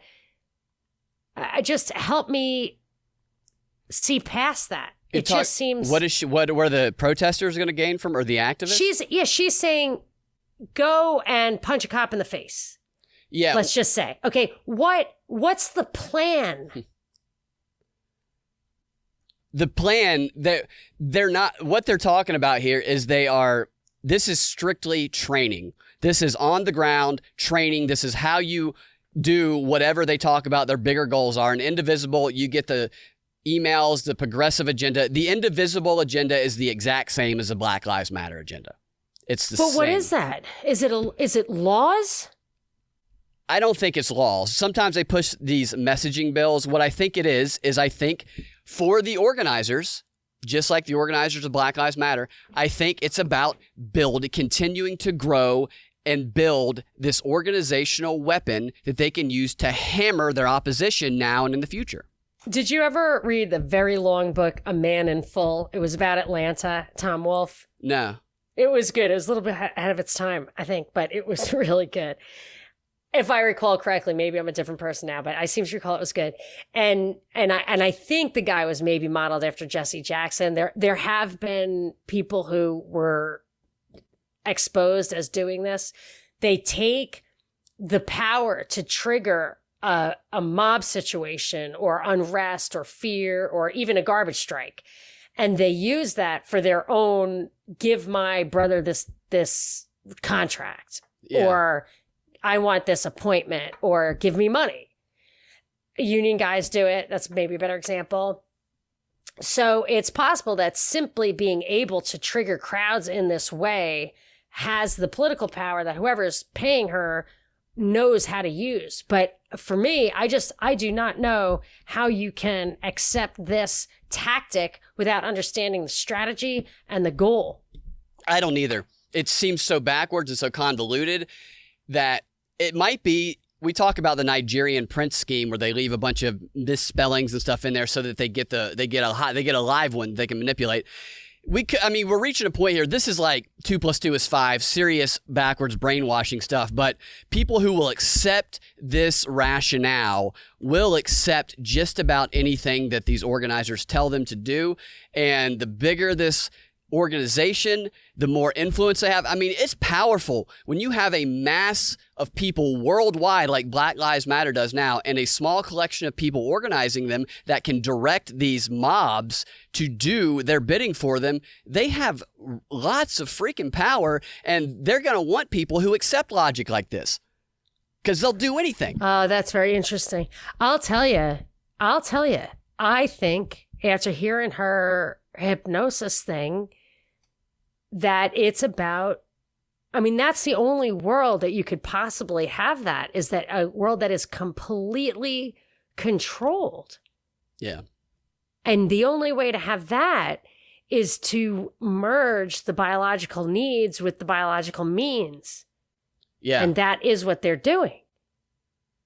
I really think that's what it's about. But there are interim steps. This nationalizing the police, this violence is going to yield these laws. They're just laws. That's the thing that I'm saying. They're really just the only they're I don't think they're really tearing down the way that we create and enforce laws in this country or in the world. I don't think they're really tearing that down. But if they were tearing it down, what do they think? How's it going to? I'm an anarcho-capitalist. Yeah. I get it. Yeah. I have a plan. I have a plan. Society self-ordering. It requires strict defense of property rights, which you can take into your own hands. You don't need anybody's permission. You don't have to fight for it. You don't have to beg for it. You take it into your own hands. And if everybody does that, and everybody kind of has to do it because there is no apparatus that's going to change that, you get what you want, which is you protect your farm and you grow your potatoes and you trade it with the guy across the street who's doing the avocados. Yeah, there's a handful of other clips from her. We're close to the 2-hour mark. I'm okay continuing to go to wrap it up. So here she's telling the trainees what the task of being an indivisible activist is. Pretty simple. To those of us who are non-Black, your task is to move those around you. Again, especially white people and non-Black people of color, move them away from internalized racism toward anti-racist action. Okay. Move them away from internalized racism towards anti-racist action. What is anti-racist action? What is internalized racism for non-black You're gonna people of find color? We're all racist, and we will always be racist. That is kind of the themes coming out of this. Can black people be racist? Is Clarence Thomas racist? By the definitions that they use, I do not think so. I think that the definition that they operate on is that only people who have structural power in a system can be racist. But non-black people of color are some of They the treat most powerless people in this country. They don't even speak the language. Yeah. Okay, now here she kind of defines anti-racism right here. So there's a lot of different definitions of anti-racism, and I encourage you to read as many as you can find. But one I found for now that I liked is the active process of identifying and eliminating racism by changing systems, organizational structures, policies, and practices and attitudes so that power is redistributed and shared equitably. Wait, what? Can you do that one more time? Yeah. So what we're seeing here is it's easy to see these things and see it as a passive thing.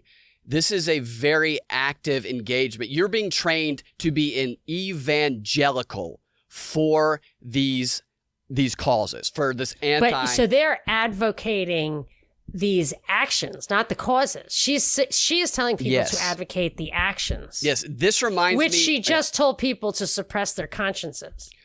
When I was in college, there was something called campus outreach, and every summer, it was a religious thing, and every summer they would get students who had been saved, and they would go to the beach, and they would train these students on approaching strangers and preaching the word of Jesus to these strangers, testifying to their story, trying to see if they are ready to be saved and come over and join the movement. And I remember my sophomore year, some of my roommates who lived down the hall, not my roommates, some people who lived down the hall from me my freshman year had gone to one of these.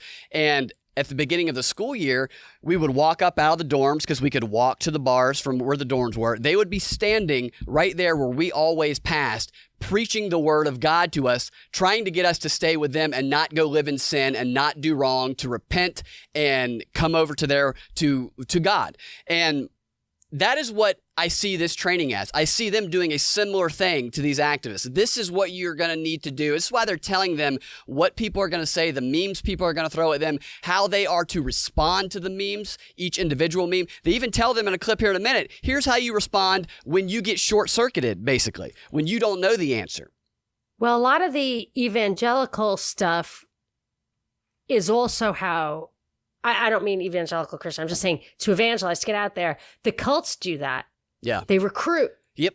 Yeah. They definitely recruit. And I noticed something last week. Actually, I've noticed it before, but I noticed some friends of mine doing it. People are going online on social media, and they're feeling compelled to make these statements. I feel I need to make a statement that I support people who are leaving this theater or who say they've been abused. I am with you. What they're doing is what Indivisible is talking about. I was, after listening to this, I was like, I think one of my friends has been going to one of these trainings because his behavior on social media was bizarre to me, but now it makes sense. Yes. He feels that he has to amplify the voices of minorities, so he goes and he takes this position. And I've noticed a couple of people like that too. And I have to say that it seems like one of the elements of this is that you have to think of yourself as part of this subgroup that's outside of the bigger group so that the morality, the ethics of the bigger group should not influence you because they are your enemy and that you need to defend the inner group. There will be benefits for you. Like I'm thinking of everything from cults to religions to secret societies. You stick together. You have your morale. It's called a double ethic. You do not have to treat outside people. You don't have to live by their rules. And you need to suppress the urge to respect their morality as universal. Yeah. The double ethic. I haven't heard that before. I wonder if they're allowed to aggress against each other. That's a good question. In fact, I've seen them aggress against each other on social media with something that happened here. Outside of the fold, right? They want to bring them back because they're deviating. Yes. Yeah. Isn't that what the Scientology reputation is? The what? Scientology has that kind of a style. Yeah, you will their get reputation. smeared and attacked if you step out of it. They want you to fall in line. This is also, it's the concept, and they're pretty open about this. There is no such thing as a person who is inactive, a nice person, and just not a racist. That does not exist. You must prove that you are at least trying to not be a racist by making public statements, by doing some of these behaviors. George Bush said it most prominently, and it's absolutely trickled down to the PC police, is you're with me or you're with the terrorists. Yeah. Do you want to hear this clip again? Sure. So there's a lot of different definitions of anti-racism, and I encourage you to read as many as you can find. But one I found. Oh, is that the wrong one? Oh, okay. Here. This one here is one of my favorites because I was thinking after listening to those other clips, I was going, well, this definition of anti-racism is impossible to ever achieve by the way that you're defining it. And I get some clarity on that thought with this clip. To be clear about it right now and going forward, anti-racism is not a place that we arrive to, but a lifelong practice. It's not a place we arrive to, but a lifelong practice, a journey, just like being in a religion. So you will never achieve it, but you must always show that you are trying to. That to me is a powerful thing. But I mean, how can she define racism then? Because then it sounds like identity includes anti the other. That you can't, that your identity defines you as a racist, and you cannot, we already established that you can't alienate yourself from your identity. That is the whole point of identity politics. Yeah. So you have to spend this lifelong, it's kind of like conversion therapy for gay guys. Yeah. Like you're not allowed to be gay, and we know you can't help it, and you will never stop truly in your heart being gay, but you're going to go through this process to try to not be gay forever. That's exactly what it is. That's I think illegal in Utah now because it was making people insane. That is exactly what this is. She made the comment earlier, going from implicit racism to explicit anti-racist actions. To me, that is implying, and I've seen this echoed on social media by people who are in these movements and are echoing these themes in their posts, that there's nothing you can do. You're always going to have implicit racism. The only thing that you can do to be an ally is to get on this lifelong pursuit of being an anti-racist. Okay. I don't know how the brain works. I know there are impressions. You make impressions when you're a baby. You see things in a certain way. You can never abandon that. My guess is there are pathways that are carved that'll never change, that based on where you came from, whatever, who you are, a million, trillion, zillion things, a zillion things. But it's just like the question of whether this table is real or it's not real. Feels real to me, but let's talk about whether it is really real. I have never, ever wanted to spend my time doing that. We must cultivate the positive, which is love. We must control our behavior. We must follow all the tenets of any religion, any of the major religions, any religion that appeals to good people or is the foundation of a stable society. It's about charity and it's about behavior, basically. And that's what government says it's doing for you. It's taxing you to give to the poor, and it's putting you in jail for misbehaving. But religions get you to do that. You do that yourself by following, and then they show you the practice. It's like you said, they show you the practice. The practice is to rid yourself of desire, or the practice is to do corporal works of mercy. I mean, religions are established with these daily practices so that you always use that touchstone. And that It's universal who we are, what the problems are between individuals, human beings, husbands and wives, people of different cultures, ethnicities, all of that stuff. It's universal. This is the human problem. It's just like her problem of saying, let's just lay around and envision getting fed without making food. Yeah.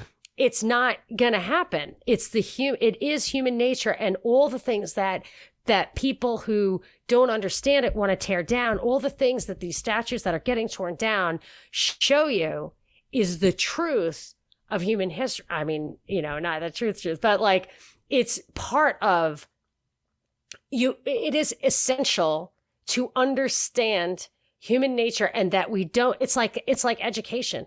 I like I'm going to say the triumvirate, the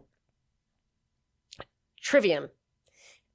The trivium is a classic it's grammar, logic, and rhetoric, but it's classic education, and it's been around for thousands of years. So why wouldn't the Greeks have cracked the code on that? I think the Greeks cracked the code on everything. They cracked the code, and we just need to like build those brick houses and fucking live in them. Yeah. We need to understand the education, understand philosophy, understand religion, understand how to cultivate what is good in all of us. It is a sin against the Holy Spirit to be bigoted. Yeah. You must love and attempt to love people. You have to do it. And it's not like I'm a holy roller. I'm just saying the answers are out there, and they're positive. The answer is love. The answer is positivity, but this is Marxism. Marxism is built on conflict. Cooperation does not exist in Marxism. It only exists temporarily while they're getting one enemy, but the next enemy is standing right beside them. That just proves what a lie it is and how it points to power at the top, because you will never control the benefit of that chaos ever. No. The order that comes out of that chaos will not accrue to you. The order that comes out of the tree you plant, if you can defend it, will accrue to you. These trainers are teaching these activists that they are to devote their lives to getting on the pathway and living the, quote, anti-racist lifestyle, which is going to entail actions of all various sorts, like pushing climate change because it's racist. All of these agenda items that people might otherwise, like we talked about earlier, are going to get roped in to being, this is the anti-racist lifestyle. Push all these progressive agenda items. And people will become slaves. This is committing yourself to becoming a slave to something that they're telling you will never achieve. Only because if you take it in the context of the other things, they're not teaching you how to provide these things for yourself, like the necessities of life. I'm just getting away from what this chick's saying and going back to the other thing. They're telling you to fight for a world in which you don't have to do anything. It's the craziest thing. Yeah. And of course, you're going to be beholden to the people who control the soma and the soil and green. I mean, you're going to be beholden to that system. You want to be on the inside of that system. And if your vax tat is just the shade of skin you wear, well, that's something that you might fall for that because you think that you're always going to be protected. But I'm not sure. This chick's white, right? Yeah, every person in this training is white. What do you think they're up to? It is so ridiculous. Here, these are some of the ones where we're about to get to the one where they tell them what to do when they're short-circuited. So they are very specific. They tell them how to feel. They tell them what to say. They tell them how to react. She starts talking about when you're having these evangelical conversations, you're going to come across certain types of people. You're going to come across the people that are on board right away, and you just got to say, great, here are the actions you can take. But then you're going to come across some of the difficult people, the people who question the rioting. I'll let her explain.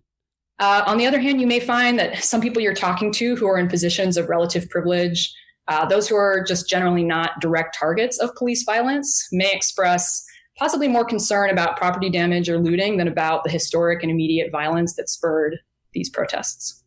Indivisible believes it's crucial to redirect those kinds of concerns toward anti-racist perspectives and actions. Okay, so the setup there, you're going to come across people that will say, what happened was terrible, but the protesters, the rioting is also bad. So that's a problem with them. And how do we react when we come across these horrible, horrible people who have that just terrible belief? Well, we're going to hear it, and then we're also going to get a demonstration. They're going to do a little act. Can I ask you a question first? Yeah.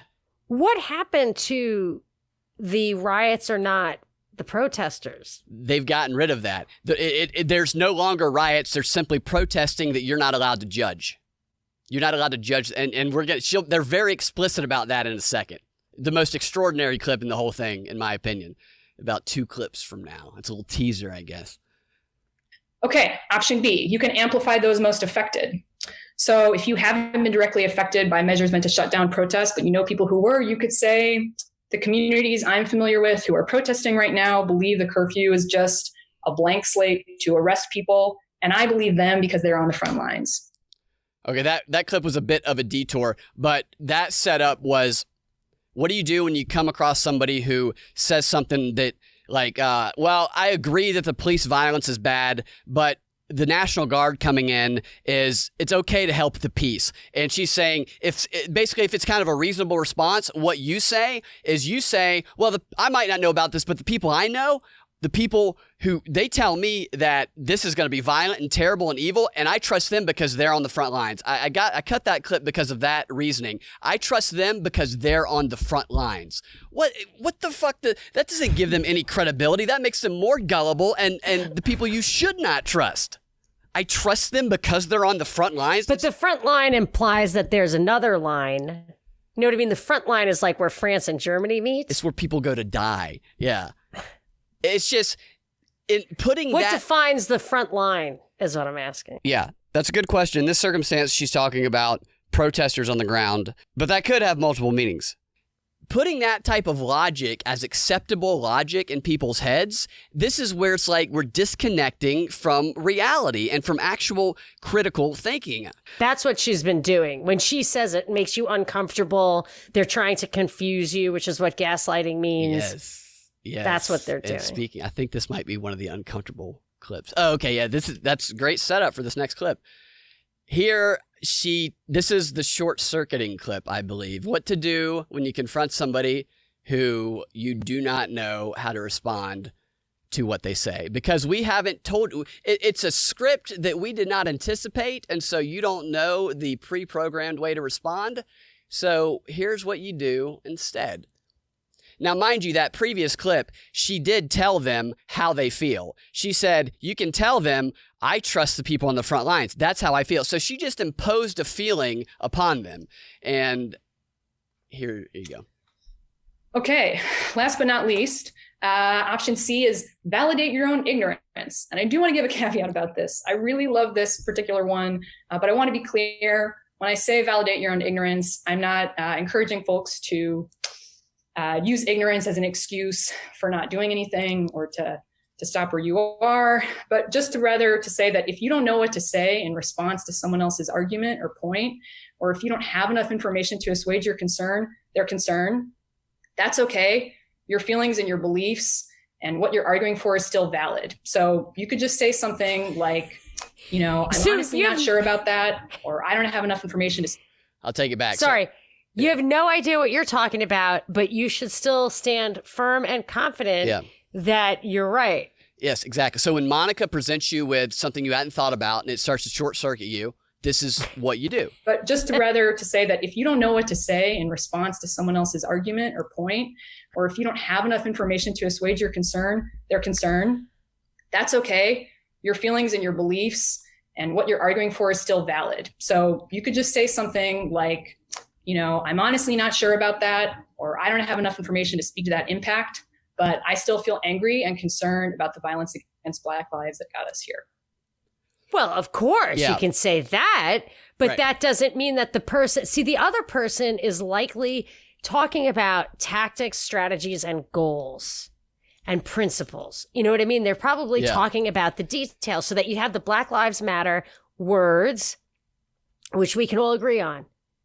It's all the other shit that you might want to think through or argue. What does it mean? How do you get there? How do you make things better for those very people? She's also saying facts don't matter. if they give you facts. Yeah, no, she's saying losing an argument is no reason to lose the argument. Yeah, because that's what she's saying. The feeling that we just imposed upon you in the previous clip is still valid. Right, and I'm just connecting that with the fact that this whole thing is about embracing an emotion and an idea that is universally valid, but what they can't defend are the details. She's putting the baggage. She's putting a lot of baggage on that. Mm-hmm. So she's got everybody in there because we all agree on that emotional point of view and that fact that Black Lives Matter. And then when somebody says, yes, but what you're doing isn't really necessarily a part of that sentiment.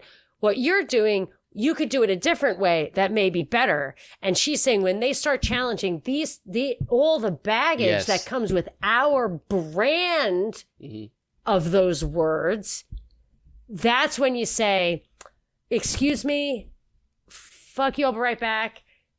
And that's so that she can win your argument. Yes. That she can own your argument. That to me is basically the same thing as the Black Lives Matter, the two organizations.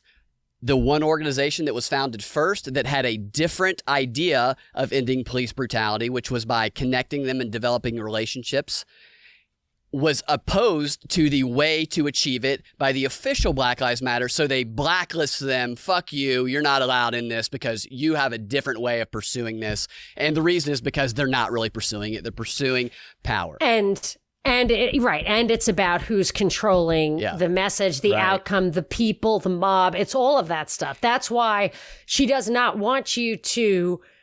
Yes, she wants to control your mind. Yeah, exactly. Did you hear the beginning of this clip, by the way? I didn't notice this until the second or third time I listened to it. What she says in the beginning of the clip. What she says in the beginning of the clip is she says, just because you're ignorant about something, ignorance should not be an obstacle to action. So even if you don't know anything about what you're doing, you should still take action because we're telling you. Listen to it again. That's just crazy. I know. Listen to it. Okay, last but not least, option C is validate your own ignorance. And I do want to give a caveat about this. I really love this particular one, but I want to be clear. When I say validate your own ignorance, I'm not encouraging folks to use ignorance as an excuse for not doing anything or to stop where you are, but just to say that if you don't know what to say. So if you don't know shit, just still go, do what we tell you, slave. Not understanding what's going on is no reason to stop where you are. Yeah. That's the opposite of reality. Yeah. It's the worst advice ever. And she's saying it she's so like non-threatening in her delivery, which the next clip really opened my eyes to her. Because the whole time I'm listening to this, I'm going, her tone in this, her just matter of fact, yeah, I'm non-threatening and encouraging people to go do things that could literally ruin their lives. I was saying that a while back. We were talking. I was saying how when I read what I call haute propaganda, like the Atlantic or the New Yorker or whatever, the real haute, it's haughty. It is this way of, I'm super intellectual and I understand that I'm trying to help you and you probably wouldn't understand the argument. I could win that argument. Would that make sure, you can own your ignorance, because let me just tell you, I could win that argument. And so you just have to trust me on this. That's what it is. We talked about it then. That's the religion too. Yes. And in this clip, she tells them what tone to use when you talk about people. And hearing this, I'm like, that's what she's been doing the whole time. Okay. And then last but not least, a very common theme right now. Oh, that's the wrong one. Sorry. We only have a couple more clips. I know we got to wrap it up. We are getting towards the end. Might be hearing folks say something like, I support the protesters, but... Did I just play that one? Yeah. I think I might have mislabeled this one. Okay, I'm just going to tell you what it said. I think I mislabeled the clips. I double labeled one. Here's what she says. She tells them...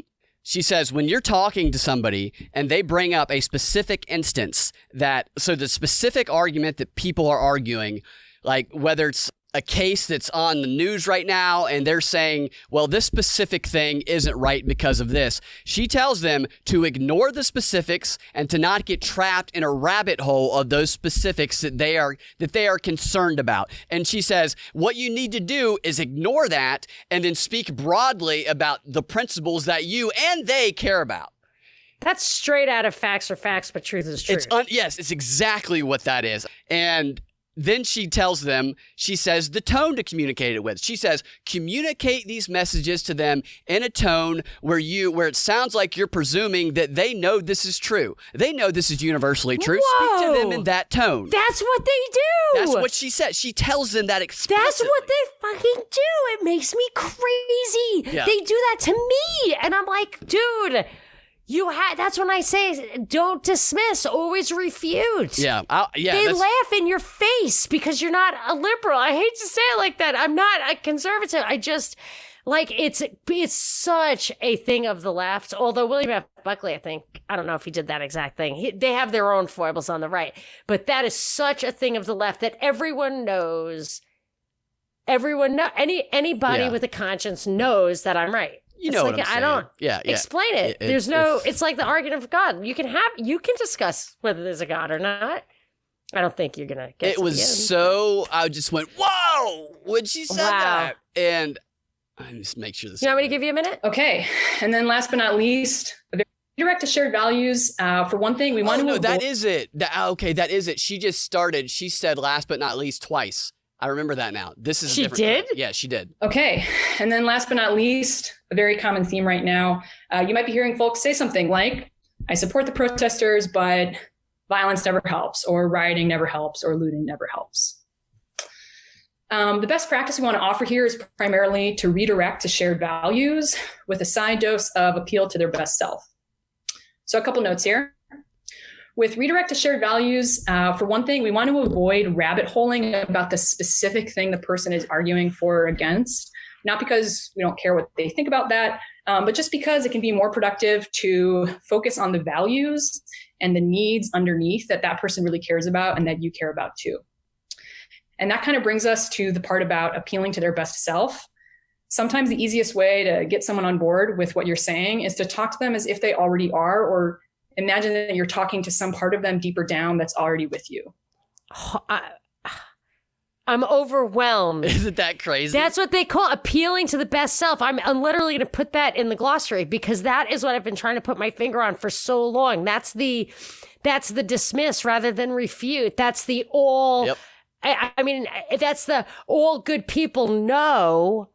Well, I mean, it's amazing that she identified all the elements of it that I had seen. I didn't even know how to articulate that feeling I got when they said that, and she did it for me. She did. Then she says, go back to the values that we all share. That's those 3 words.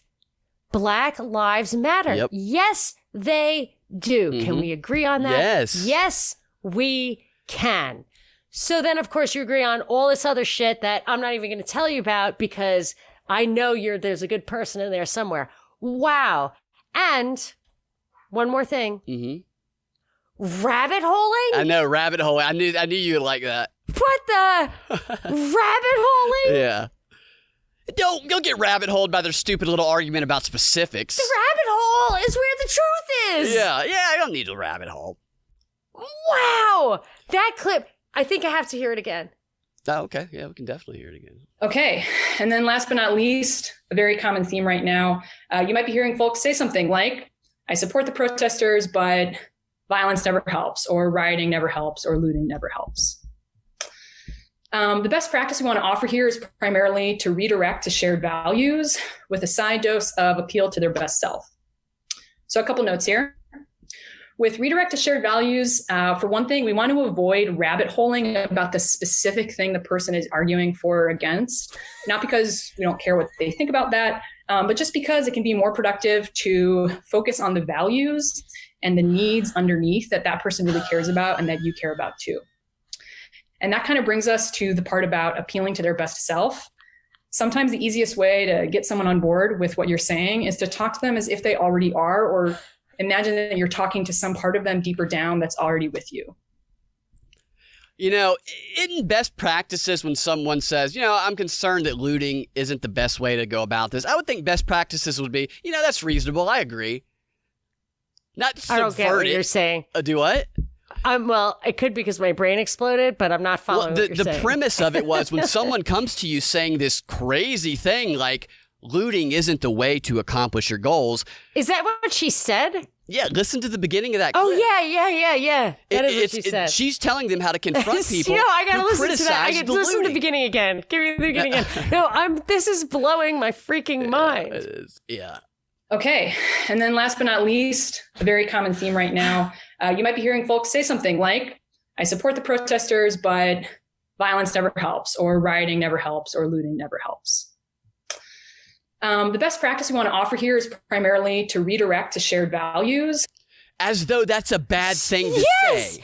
Right. So she's saying, look, we don't want looting to stop or rioting or violence to stop. Mm-hmm. You need to understand they have their opinions about that, but that is a really important. So we have to talk about shared values. Yes. I mean, that is nuts. I was so distracted by the fact that she pronounced the L in folk that I couldn't listen to for about like 3 minutes after that. I got one more gem for you, and that's it. Right. That was well worth the fact that my kids are banging on the door for dinner. I think this one will be too. All right, they explained how to do all these things, how to handle the situations, and then they finished up the training with a role-playing exercise where they demonstrate how to use these principles in action. And I'm only going to play you one of those, the most relevant one, in my opinion, which I find extraordinary. Yeah, no, for sure. I mean, no, I'm like totally with you on that. That makes a lot of sense to me. Yeah, I don't know. I guess sometimes maybe what comes up is like, aren't there more? They're role playing. They're acting. They're improvising. Oh, okay. Yeah. Because I'm thinking she lost me at the first. Yeah, no. What led up to this was them going, oh, hey, my cousin called. Oh, hey, I haven't talked to you in a while. What have you been doing?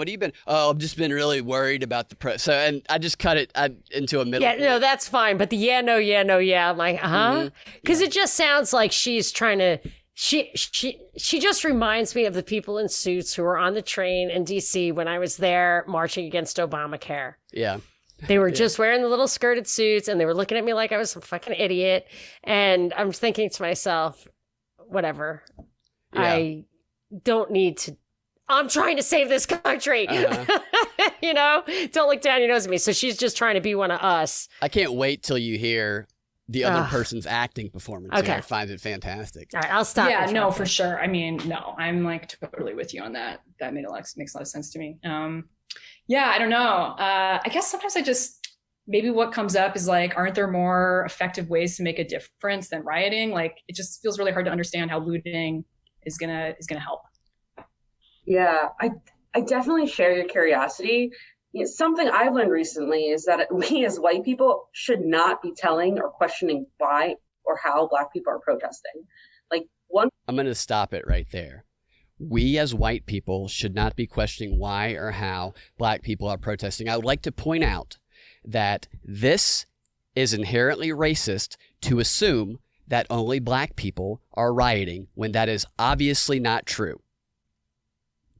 And what if Black people are the victims? Exactly. And here they are saying we can't question that it's not our right to. And also, I mean, it's profoundly racist to think that we are so fundamentally different we can't understand each other's morality. That means we can't live in the same society. Telling people that those who question the rioting are not only wrong, but implying that they're racist is so insidious. It's racist what she said was very offensive. Yeah.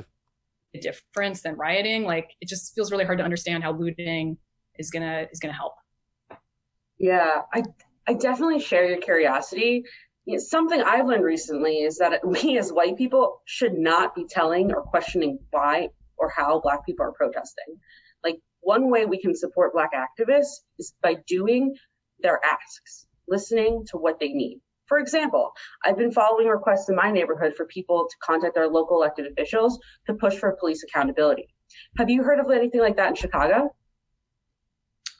No, I mean, I don't know. I don't think I really hear about that kind of stuff very often. Oh, well, it's easy.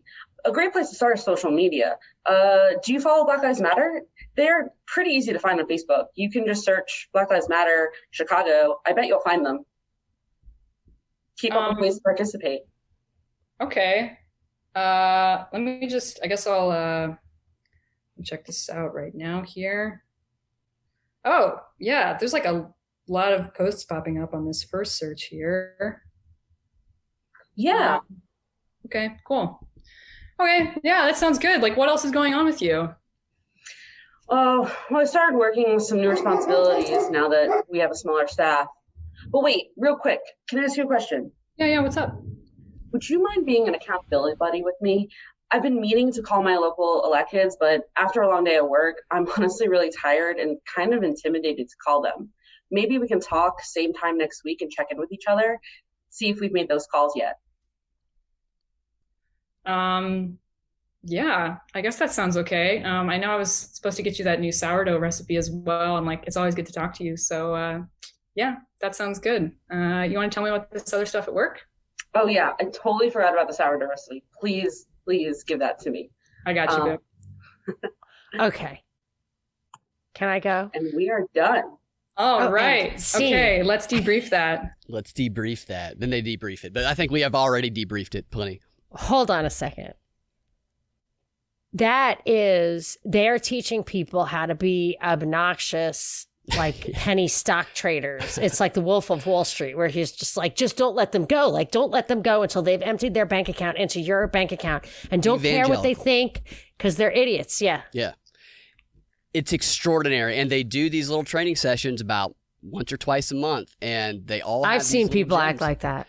Thank you for your time. This was a marathon podcast, but I enjoyed Marathon, it. because it's been so long. Yeah, so I think we got some good stuff there. Thank you guys for listening. And I just feel like that little emoji where the guy's little brain is exploding. it is extraordinary the things they're teaching people. It's backwards. This is going to be one that people listen to more than once. I'm going to go listen to it more than once. Yeah. I had to listen to these clips 4 or 5 times. I'd find something new every time I listened to it. Like, it's great. You did a great job. Thank you. Thank you for your time. Tell everybody I'm sorry. It's my fault that I kept you for so long. And I apologize for that. There's no apologizing. I just have to face the music. All right. You guys can find this. And obviously, if you found this, you know that you found it at the Propaganda Report podcast feed or thepropreport.com.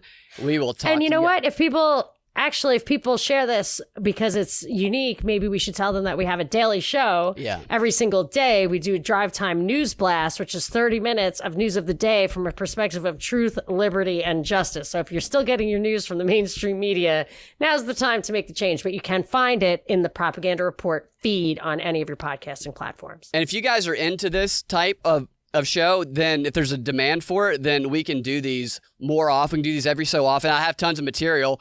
This is like maybe 10% of the material that I gathered for this.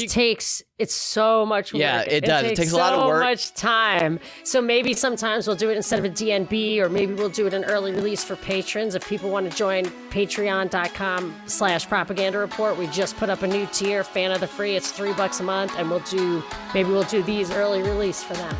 All right. Thanks a lot. We will talk to y'all next time.